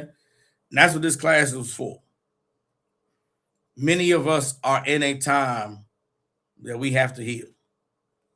And so I just pray the Lord will help brothers and sisters to recognize that there is a difference between fighting and there's a difference between healing. Both of them are a battle. Both of them require you to face something that's scary, to face something that's difficult. Both of them require courage. Both of them require zeal. Both of them require you allowing the Most High to do his thing. And we're in a time where not facing that is not going to be enough for us. All right, one more scripture before we close out the class. I'm going to be teaching more. There's going to be a theme in some of these classes going forward that is about going to counsel, getting help, facing yourself. You know what I'm saying? Like doing the difficult thing that you have to do so that you can be right in your own mind. You know what I'm saying? A lot of us strive to be who we know will make the men above us proud. A lot of you women strive to be who you know your husband will be proud of. You suffer silently. You in hell. But as long as he's happy, as long as he know, you're like, damn that. Fuck that. You a sister that's married to a man in here, you're going to need to be able to be as vulnerable and as weak and as, open with him, because he needs to become the man that he has to be able to help you, to honor you. Listen, man, I don't talk a lot about, I try not to talk too much about my personal shit, right? But this sister Shower Bar that I have as my wife now, the mother of my daughter. And I don't do it because she doesn't like being in the spotlight. I used to think it was fake modesty, like, bitch, you know what you're doing, but she doesn't, she just who she is. She doesn't really try or go out her way, but she's an amazing woman, right? I'm telling y'all that a lot of this healing I've done in the last year, a lot of the realizations of ways that I was moving and things that I was doing that needed to be addressed, I would not have been able to recognize it without her in my life. And I thank the Lord that he put a woman in my life that would not be silent about watching me fuck up. She never argued with me. It never was no loud and nigga, but it's always been a quiet, like, Sock, what you doing? Why you doing that? You better than that. Didn't you tell me when we met that it would be this and that? And there's times I'm used to a toxic bitch, want to yell and argue and fight. So I'm used to, bitch, watch your mouth. Don't talk to me like that. Shut the fuck up. But the way that she would ask things and say things, it would be like, in my head, it's like, this bitch, shut the fuck up. But then in the priest part of me is like, she right though, bro. You a wild. So it's like, nigga, how do you deal with that? If you're used to women who you know are wrong and insecure and jealous, and the shit they saying is coming from a place that you can easily dismiss, that's one thing to learn. But then to learn to hear a woman who's really just wants to know, why are you fucking up? It make you feel like, I can't let her down. I can't not be the man she need me to be, because ain't that why I am who I am? We as men in the Lord, right? We boast ourselves. We can have more than one woman. I can handle this and that. But then you get mad when your woman keep it real with you. Nah, you can't be that nigga. So if she keeping it real with you and it bothers you and you mad about it, then maybe you should fix yourself. Maybe you should heal. Maybe you got to go and search and find out some things that you don't know about yourself that will make you be like, okay, now she can't say shit. Some of you brothers, some of you sisters, you are robbing your husband of the opportunity to become a better man because you swallow and eat his shit and never say anything to him. Or when you say something to him, you do it in a way that is nagging and bitching so a nigga could dismiss you and be like, yeah, that bitch stupid, fuck her. Sisters, you better find a way to talk to your man and to speak to him in a way that he cannot deny that what you're saying is right. And let him have to deal with it internally. Let him have to say to himself, hey, Ma, you really just going, she ain't wrong. She ain't wrong. Huh? You got to address that shit. You got to do something about that. And let it make him better. Or he'll just keep being whatever he is to you, and you'll just keep eating shit, and you'll just be miserable. One day you'll just leave the truth, and he'll go find another bitch, and then she'll be miserable and unhappy with him too, and he'll just keep repeating that process because no woman is woman enough to just call him out on his bullshit, just to peacefully, submissively. After y'all done got unclean and you're laying in bed, just kind of whisper, I know the thing you're doing, you don't want to do it, and you keep doing it anyway. Well, baby, maybe you should just get some help. You don't got to keep doing things you don't want to do and then dealing with the consequences. Find a way, sisters. But a lot of you sitting there suffering, miserable, not getting what you want, and you just going along with it because I don't know why, whatever goofiness you got going on. But as a woman, you could do a lot to impact a man's life, to make him to be better, to make him see himself as deserving more. But you got to become a woman that the Lord could use in that way. Some of you sisters, some of you sisters are marrying men you never even talked to. You just saw him, saw his garment, saw his beard. You saw looked at his jeans and said, I bet you he carrying. And then you married him, and yes, you got what you needed to get. But then you find out this nigga don't even have conversations. This nigga don't even communicate. He don't talk. Now, hold up now. In the school, there's a rule. You court somebody for 6 months, and after 6 months, you can marry. You mean to tell me in the 6 months you and this man courted, you didn't talk to this nigga? In the 6 months that you waited for him to have sex with you, you did not find out that he shuts down when he's challenged? In the time that you was courting this man, you didn't find out that he was not going to teach you the Bible at home? You didn't find out that he wouldn't want to answer your questions in the Bible? You mad now. You married this man. He don't talk to you. He don't read the Bible with you. Don't say the prayers with you at home. Every time you bring up a problem you got, he tell you stupid and to shut up and leave him alone. Whenever he's going through something that has nothing to do with you, he shuts down and isolates himself and doesn't want to be bothered. And that makes you feel like you're being ostracized or put to the side. And you didn't know none of this before you had sex with him? That's a you problem. It's not a him problem. That brother being that way is perfectly fine. You know what that brother that is that way should do? Never get a wife. He should never get a wife. The man who doesn't talk, the man who ain't trying to hear that shit, the man who got too much on his mind and is too stressed to deal with your nonsense should just have no wife. He should get no pussy. But guess what? He gets all the pussy because you women don't value your pussy. You give your vagina to a man that you've never talked to.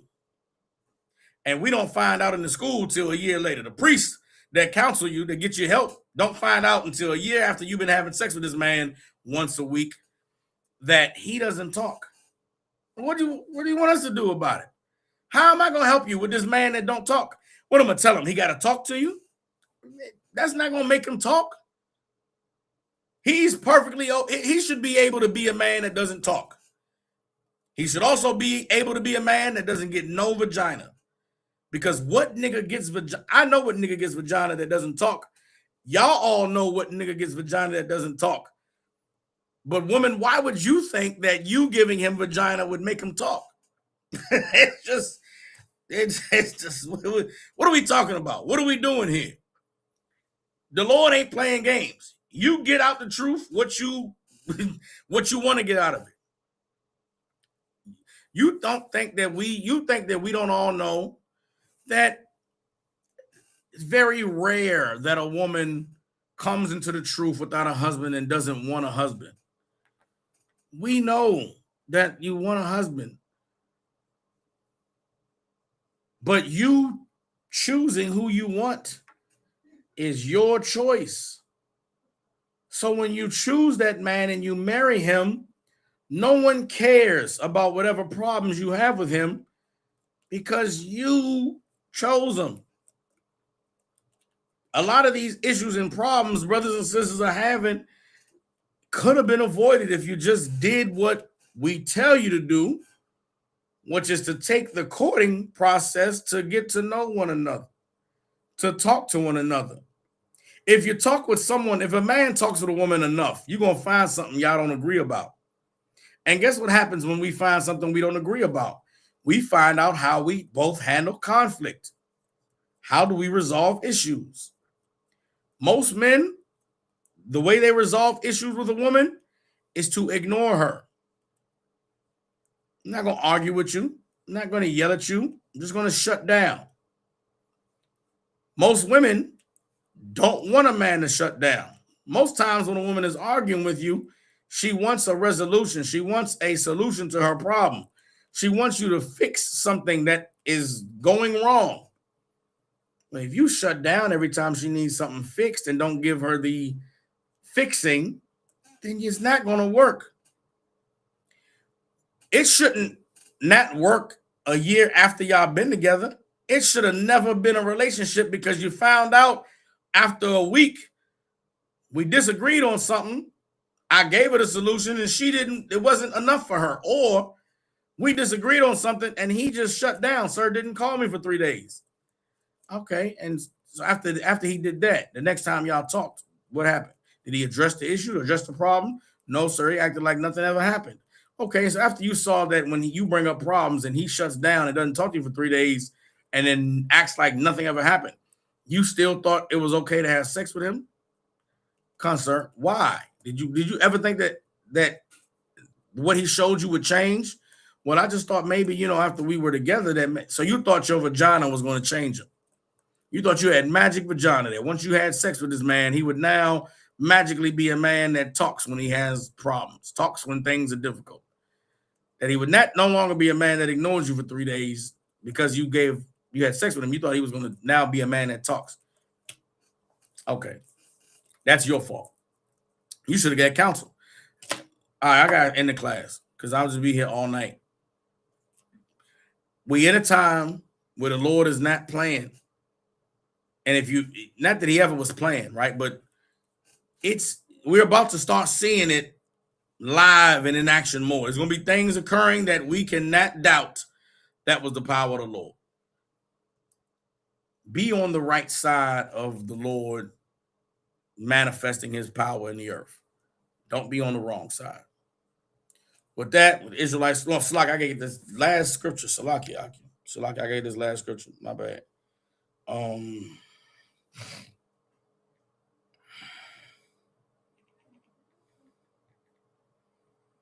Let's get James chapter 5, verse 14. James 5 and 14. Salakia Dawada Ace. Salakia. And I'll be here all night. I don't want to feel like I'm, you know what I'm saying? I don't want to beat a dead horse. Dawada, I'll run all night. I can't do it. I got to end the class. You know what I'm saying? Brothers and sisters got questions, ask them. Also, too, if you need counsel, call. Please call for counsel. I'm available. All the men of the Lord are available. There's no reason for you not to call to get counsel. There's no reason for you not to call to get hurt. Also, too, this is another thing to help brothers out with your relationships and your woman. You having a problem with your woman, call privately to get help.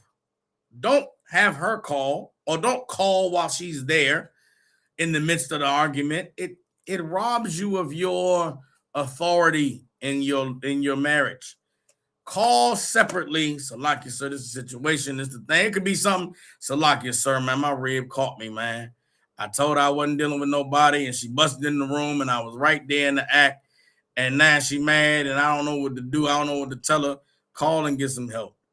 Salakia, sir, my rib went through my phone, man. Found out I met some chick on a dating app, and I sent, you know what I'm saying? I sent pictures of my rod to her. Call and get some help. So, sir, I told her I was going to go get the milk, and I ain't been home in 3 days. You know what I'm saying? That I can't call and get some help. Whatever you're dealing with, whatever you're going through, you have to get help. Not getting help does not make it any better. Putting it off on your woman to get the help does not make it any better. Brothers, you have to man up and handle your responsibilities. And I'm going to tell y'all, what helped me become the man I am is about 2 years after I was dealing with that sister, General Muhammad told me don't call him no more. Because I would call General Muhammad after the police had been called. Or after I needed to call the police, I called General Muhammad. She be in the background cussing and throwing shit, breaking shit. And General Muhammad would say, you need to get up out of there. You need me to send somebody to come get you. And General Muhammad would send Captain Tawar to come get me. Captain Tawar every time would drive 30 minutes away on the other side of Philly to come get me. And I would ride with Captain Tawar, and we'd talk, and I'd tell him, man, after that bitch, whatever, he'd take me to get a drink. I'd spend the night on his couch. And the next morning, I would get up like, well, she ain't drunk no more. I could go home. And every time Captain Tawar would be disappointed in me, like, nigga, I didn't come get you just to take you back over there. But he never said it. He never would say it. He just like, you sure you want to go back? Cuz, sir, I'm sure. And I would go back over there. And then I would have to see General Muhammad the next day at the school. And he would be like, why'd you go back over there after what happened? And I would tell him, Salakia, sir, where else am I going to go? At the time, there was a barracks in Philly. You can go stay in the barracks. I was not going to stay in the barracks, Salakia. I was not going to go do that. But so I'm like, I got to make it right. Or I can go back to my mother's basement in D.C. I'm not going back to my mother's basement. I'm not going to the barracks. So I went back over there. After like the third time, General Muhammad told me, do not call me no more. I don't care what's happening. I don't care if she has to die or you have to die. Do not call me about this woman anymore because you don't want help. You just want someone to go through it with you, and that's not what we are here for. We are not here to waste time going through your marriage problems. You got to be a man and handle your woman and fix it. That is what led me down the path of analyzing myself and looking at myself and observing myself, and to say, am I the one causing this woman to be this way, or is she just this way anyway? Another thing that I didn't do, I did not get to know this woman as well as I needed to before I married her. There was a lot of things that came to light as soon as I made her my wife, like the fact that she smoked cigarettes and a lot of other stuff. And it was like, bro, what? General Haas used to always say, you don't know a woman till you have sex with her. And I just thought that was old man, uncle wisdom. Just, you don't really know a bro until you get. No, General Haas was saying, you don't know the demons are until they're yours to deal with. And I found out with that woman, like, it was crazy. But General Hyman told me don't call him no more. So guess what? Now when I got an issue, got a problem, I had to figure it out. I had to solve it. If I needed to leave, I had to go walk 20 minutes to the bus stop, get on that bus and travel an hour to North Philly, transfer the train, get on another train for 30 minutes, get off the train, get on the bus for 15 minutes, and then get to Captain Tyler Ward's house. By that time, it was sunlight. I just got back on the train, on the bus, and went back across town and got home to where I would just sleep at the bus stop. Fuck it. I gotta just leave till the drunk wear off. I'll go sleep at the bus stop, or I'll go walk around. But I had to figure it out. Brothers, you gotta wear out the men of the Lord until it gets to that point. But if you're not even calling for your issues or getting help with your problems because you're ashamed or you feel some kind of way, or you think the man above you got too much of his own personal stuff to deal with to help you with your stuff, then that's a you problem. And you're going to fail. You're going to fail at life. You're going to fail at being who the Lord called you to be. You're never going to be righteous enough for the Lord to look at you and say, I'm pleased with your service. And then when Christ comes back, it's going to be bad for a lot of us. It's going to be bad for a lot of us because we're not going to be prepared. And there's going to be a lot of people that stand before the Lord, and he's going to be like, I don't even know you. Why? Because the time that I tried to get you to heal and to grow and to mature and to be better, you ran from it. Don't run from it. Not no more. We can't run from it. Because if we don't, the Lord will make something happen. He'll make something happen. He made me lose my eye so that I would face the things that I didn't face for 15 years, to where I was so miserable and depressed and sad that I got counsel from General Hyman, and he said, I've been waiting to have this conversation with you for 15 years. Don't do that. Don't put it off that long. You might not have that long. The way the world is going, you probably got a week. Confess. Get some help. Go see Esau. Go to the therapist. Talk to him. Tell him your issues. They may prescribe you medicine. You may sit in that room and they show you that chart and you be in the red zone. Don't be mad. Don't hate him on the white man, the devil. You don't know what he's talking about. Yeah, you do. The Bible says he's a cunning hunter. He knows how to stalk and study some prey. The white man didn't study man enough to know, yeah, you in the danger zone and you need to do this, you need to do that, this is how you're going to heal. And you should do what the scriptures say, have faith in the Most High and honor the physician for the purpose that he was called. Everybody understands? Last scripture, this is James chapter 5, verse 14. It says, is any sick among you? Let him call for the elders of the church. Why the elders of the church? Call for counsel. Call the generals. Call the captain. Call your camp leader. Go start with your camp leader first. So like if I'm going through something with my rib, you know what I'm saying? So it's a touchy situation. I was wondering if I could call Captain Soccer Wall. I was wondering if I could call General Muhammad. And then your camp leader will say, come, go ahead and do your thing. And then you just go and do it that way. Go through the proper chain of command, but make the call. Don't sit on whatever you're going through and think it's okay. If you are sick, call the elders, call the generals of the church and let them pray over him. That they will pray over you. I never forget. I went through something early on in my situation with that sister. I got stabbed by her mother. And when I got out the hospital and we came back home, General Mayak was there.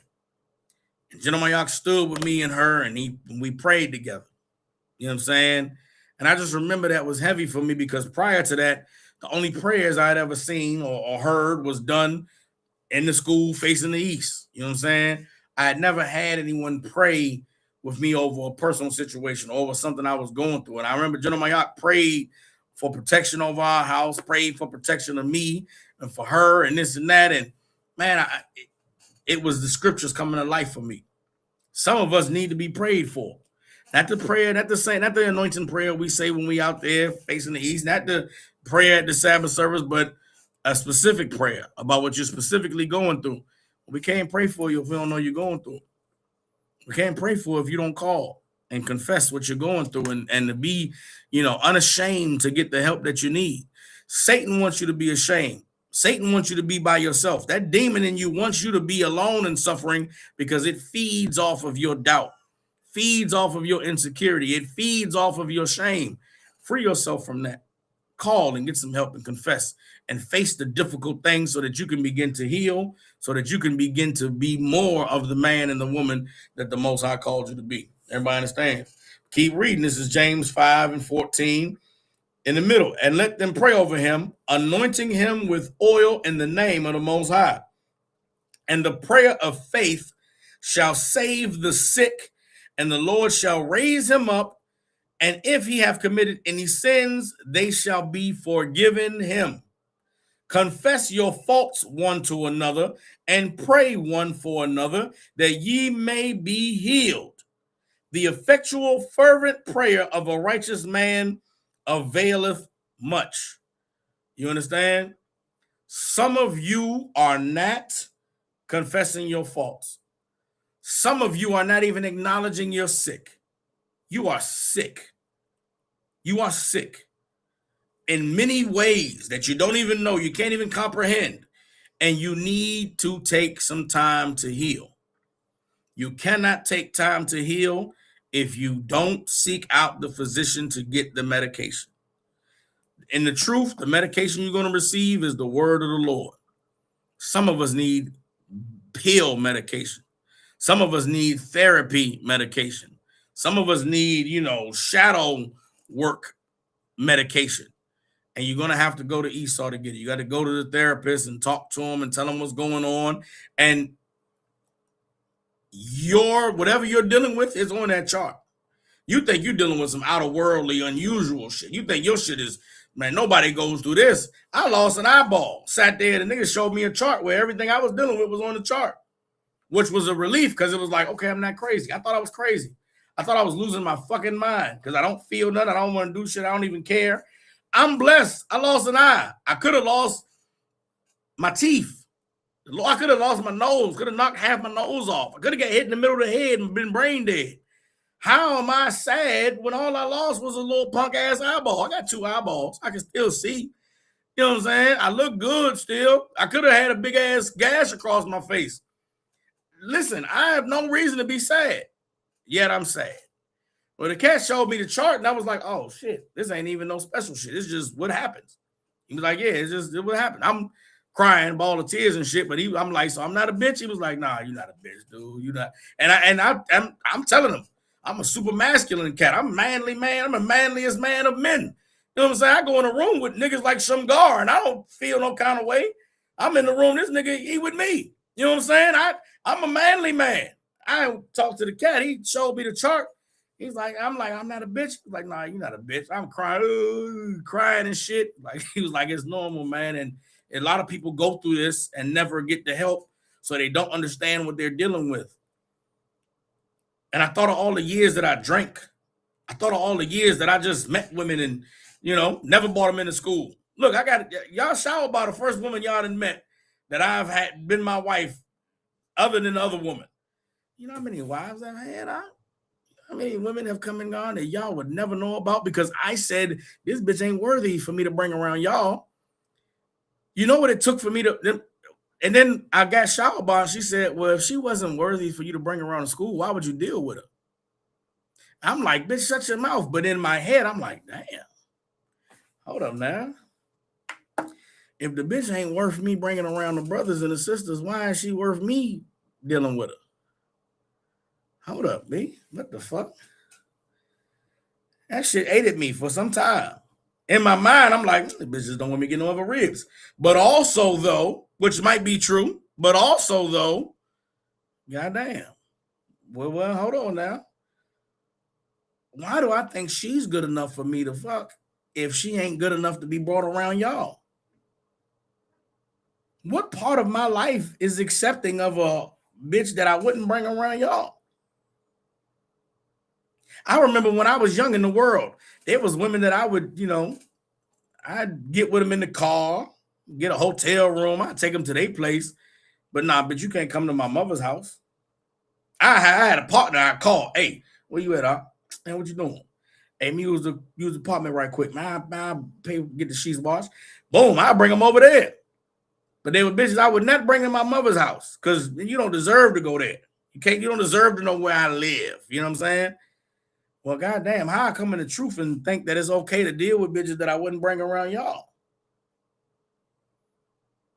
I remember when I said to myself, I ain't getting counsel no more about these bitches. everyone I got counsel for, I'm gonna say, nah, don't do that. Come on, man, what you doing? And I remember when it was logical to me, it was righteous to me. In my mind, I just ain't gonna talk to them no more. It don't matter. It's my business. What's the worst that can happen? I know I'm gonna be a righteous man of the Lord. I'm gonna be honest with her. She wake up one day and don't want to do this no more. That's on her. She wake up and say, you know what? I ain't really. All right, hey, listen, shawty, I feel you. I understand. It's difficult being with a man like me. It's hard. I got a lot of stuff going on. You don't want to do this no more. Hey, look, I ain't gonna fight you and hold you. And I'm talking about ain't nothing wrong. Don't got no conscience, feel bad. And even now, I could still do it and wouldn't be unrighteous. But would it be who the Lord called you to be? You know what I'm saying? There's levels, the base level is righteousness. Be righteous. That's the lowest. The least you can do is be righteous. But then there's another level of, can I live with that? Righteous and, righteous and perfection is a big gulf between righteous and perfection. The Lord called us to be perfect, God. Christ need niggas to be perfect, God. You can't be perfect if you don't heal. You will not be perfect if you don't get help. Your kids won't be perfect if you don't heal. Your kids will not know how to get help if they don't see you get help. Now this shit ain't even about you no more. Now it's about your kids. You was born into the family you was born into and lived that life in the world because you deserved that life. And the Lord saw fit for you to go through that. Some of us having children in the truth, they deserve better. Some of us got kids that the Lord said, you so special and amazing, you're going to be born to a man who is in the truth, who knows the Lord. But damn, what if you don't give that kid what he's supposed to give so that he grows up wanting to honor the Lord? If you never go through the hard shit of healing, how you going to teach your son how to heal? How you going to teach your daughter how to heal? If you just go through life fighting and never healing, denying the pain, denying that you're suffering, how can you teach the people who look to you for everything how to do it? I thank the Lord. I thank the Lord he saw fit for me to go through it. I thank the Lord he saw fit for me to suffer it. I thank the Lord he saw fit for me to learn the lessons that I needed to learn so that I could pass them on to the people that the Lord put in my life for me to pass them on to. I pray you do the same. I pray you don't play with your life. You don't play with your salvation, that you do the work that needs to be done so that you can be the best version of yourself, because that is who is required for us to get through what is coming. Dog, I got it in the class, Salaki. I got it, you know what I'm saying? It's class tomorrow. And you can call anytime for counsel, for help.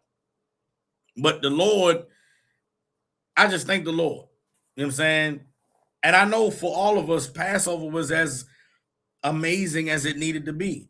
It was as necessary as it needed to be. Do that fail to reflect. Do not fail to receive what it was the Lord showed you.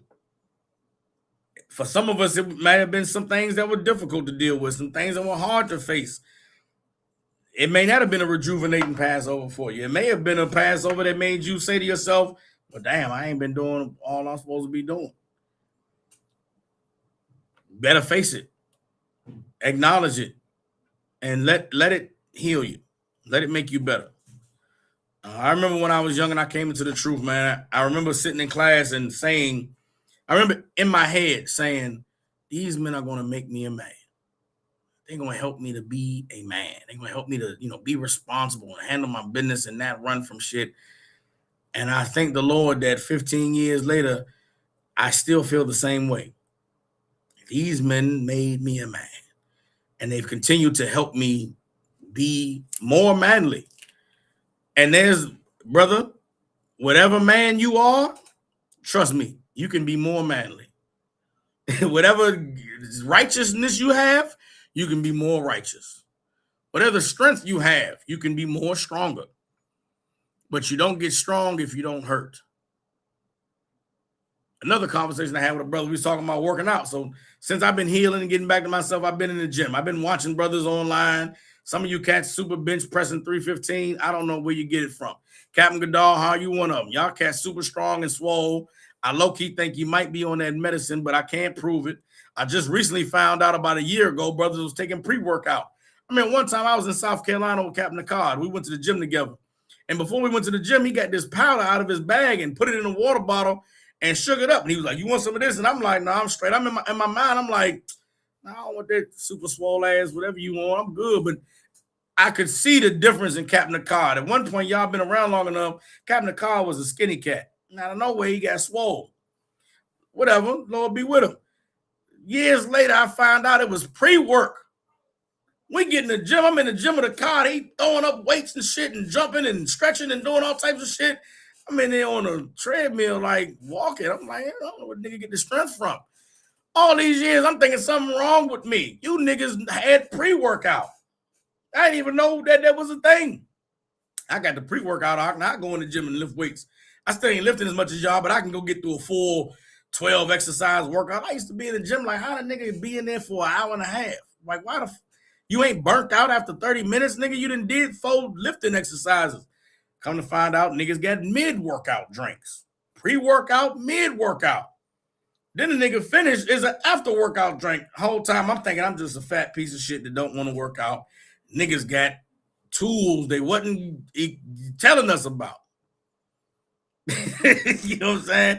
I done been through some stuff in here. I'm trying to give y'all the tools. I'm trying to make sure that I give you all you need. But I brought that up to say I was talking with a brother and I was telling him about how I've been in the gym and I've been learning about how muscles grow and develop. And hypertrophy is what builds up muscles. But hypertrophy is the result of you breaking the fibers of the muscles in your body. So if you want to get stronger, you've got to physically break parts of your body that need to be healed. And in the healing, they make calluses, small calluses, and that's what makes your muscles big. Well, why would your spirit be any different?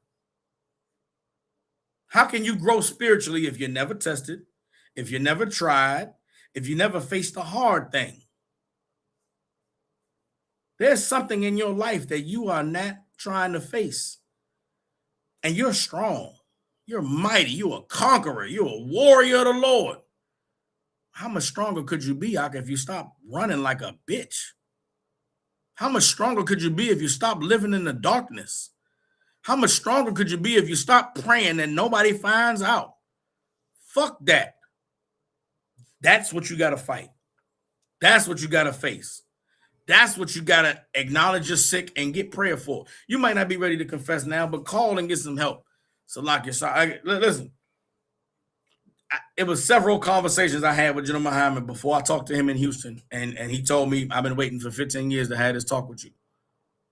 It ain't going to be, you ain't going to go and just say, oh, I'm blah, blah, spill all the beans. But start. Call and say, Salaki, sir, I'm sick. I need some help. I don't even really know where to begin, but I know that I'm not the man that I need to be, and I want to be able to get better. I just don't know, where to start. It starts there. You know, I can do this. When I told the gentleman Hyman about how I was not wanting to go to camp, not because I don't want to go to camp, but I don't care if I go or not. And I love camp. Anytime I get clipped, I'm fucked up. I was miserable here in Memphis for so many years because I couldn't go to camp. Literally, I'd get off the slavery at 5 in the morning on Saturday. I can't drive 3 hours and then go to camp in Nashville and drive. Like, it was too much. And it made me depressed. I hated it. And I get injured and I'm free to go make the trip, but I'm just like, I care. And so when I called him to get counsel, he didn't say, he didn't ask a lot of questions. He didn't get to the root. He just said, well, listen, you can just not go. Or you can go.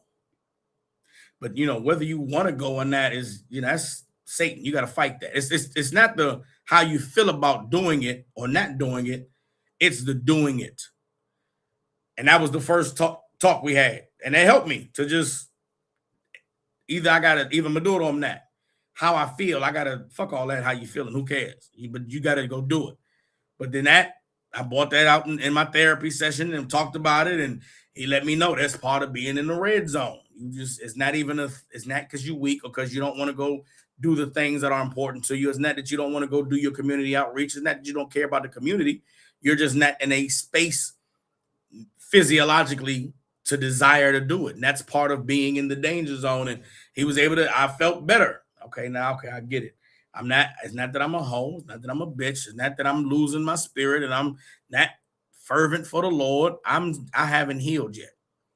And then weeks later, I called Gentleman Hyman again about the situation. He said, I tell him how I've been going to the therapist and it's working and I'm feeling better, but I still this and that. And he said, well, listen, it's it take time. Just like you coming into the truth, things gonna happen overnight. But as long as you make sure that you're doing what the Lord said to do, it'll work itself out. Don't sweat it. Boom. Okay, no sweat. Going through stuff, more things at home, more healing, more conversations with my rib and different stuff going on in my life. And then I get down there to Houston and I say, I talk to him and I tell him, I know that where I am is not good enough. And I need to be a better man for my rib, for my daughter, for my mother. I tell him, I want more wives. Now that I've got the experience of having a good woman and knowing what a good woman is like, I want more of this. And I don't want shitty women. Like, I don't know how to identify a good woman from a shitty woman. They all, and he tells me, well, this is what you got to do. This was going on. And he puts some things in place and we have a conversation. And at the end of the conversation, he tells me, I've been waiting for this for a long time. I've been waiting for this. The Lord showed me something when you was young in the truth. The Lord said, when the time come, you had this talk. That's when you know that he's ready. And he said, I've been waiting to have this conversation with you for 15 years. You know what I'm saying? And it was like, damn. In my mind, it was like, I wasted 15 years. But it also, I knew that I couldn't have had this talk with him when I was young in the truth because I was ashamed, because I was afraid. You understand? And it took going through all of this for me to say, fuck that shame. Fuck that fear. I need help. And this nigga got to help me because he told me he would help me. You remember that. You don't want to call somebody to get help. You don't want to call because you're ashamed or you're afraid. We literally stand on helping you with anything. What are you going through that you're going to call us and we be like, I don't know about that. That's some different shit. Oh, we not men of God, if that's the case. But for you to never test it, for you to never call with the problem, that's a you problem. Do not let the Lord's salvation pass you by because you decided to sit on some shit that you should have got help for. With that, we're the Israelite School of Universal Practical Knowledge out of 1 West 125th Street in Harlem, New York. Under command of General Yohana since 1969, we have been teaching the truth according to the Bible. What is the truth? The truth is that so-called Blacks, Hispanics, and Native Indians descend from the greatest people that have ever walked the face of the earth.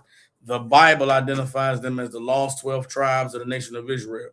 And in the year 2026, there is nothing more important than for God's chosen people to learn the truth of who we are, where we come from, and what our purpose is on this earth. We have these classes here in Memphis Tuesday, Wednesday, and Thursday from 6 to 8 p.m. Central Time. You brothers and sisters got family, loved ones, people you care about in the Memphis, Tennessee, and surrounding areas. Get them in contact with the ISUPK. With that, Shalom Israel. See y'all tomorrow for class.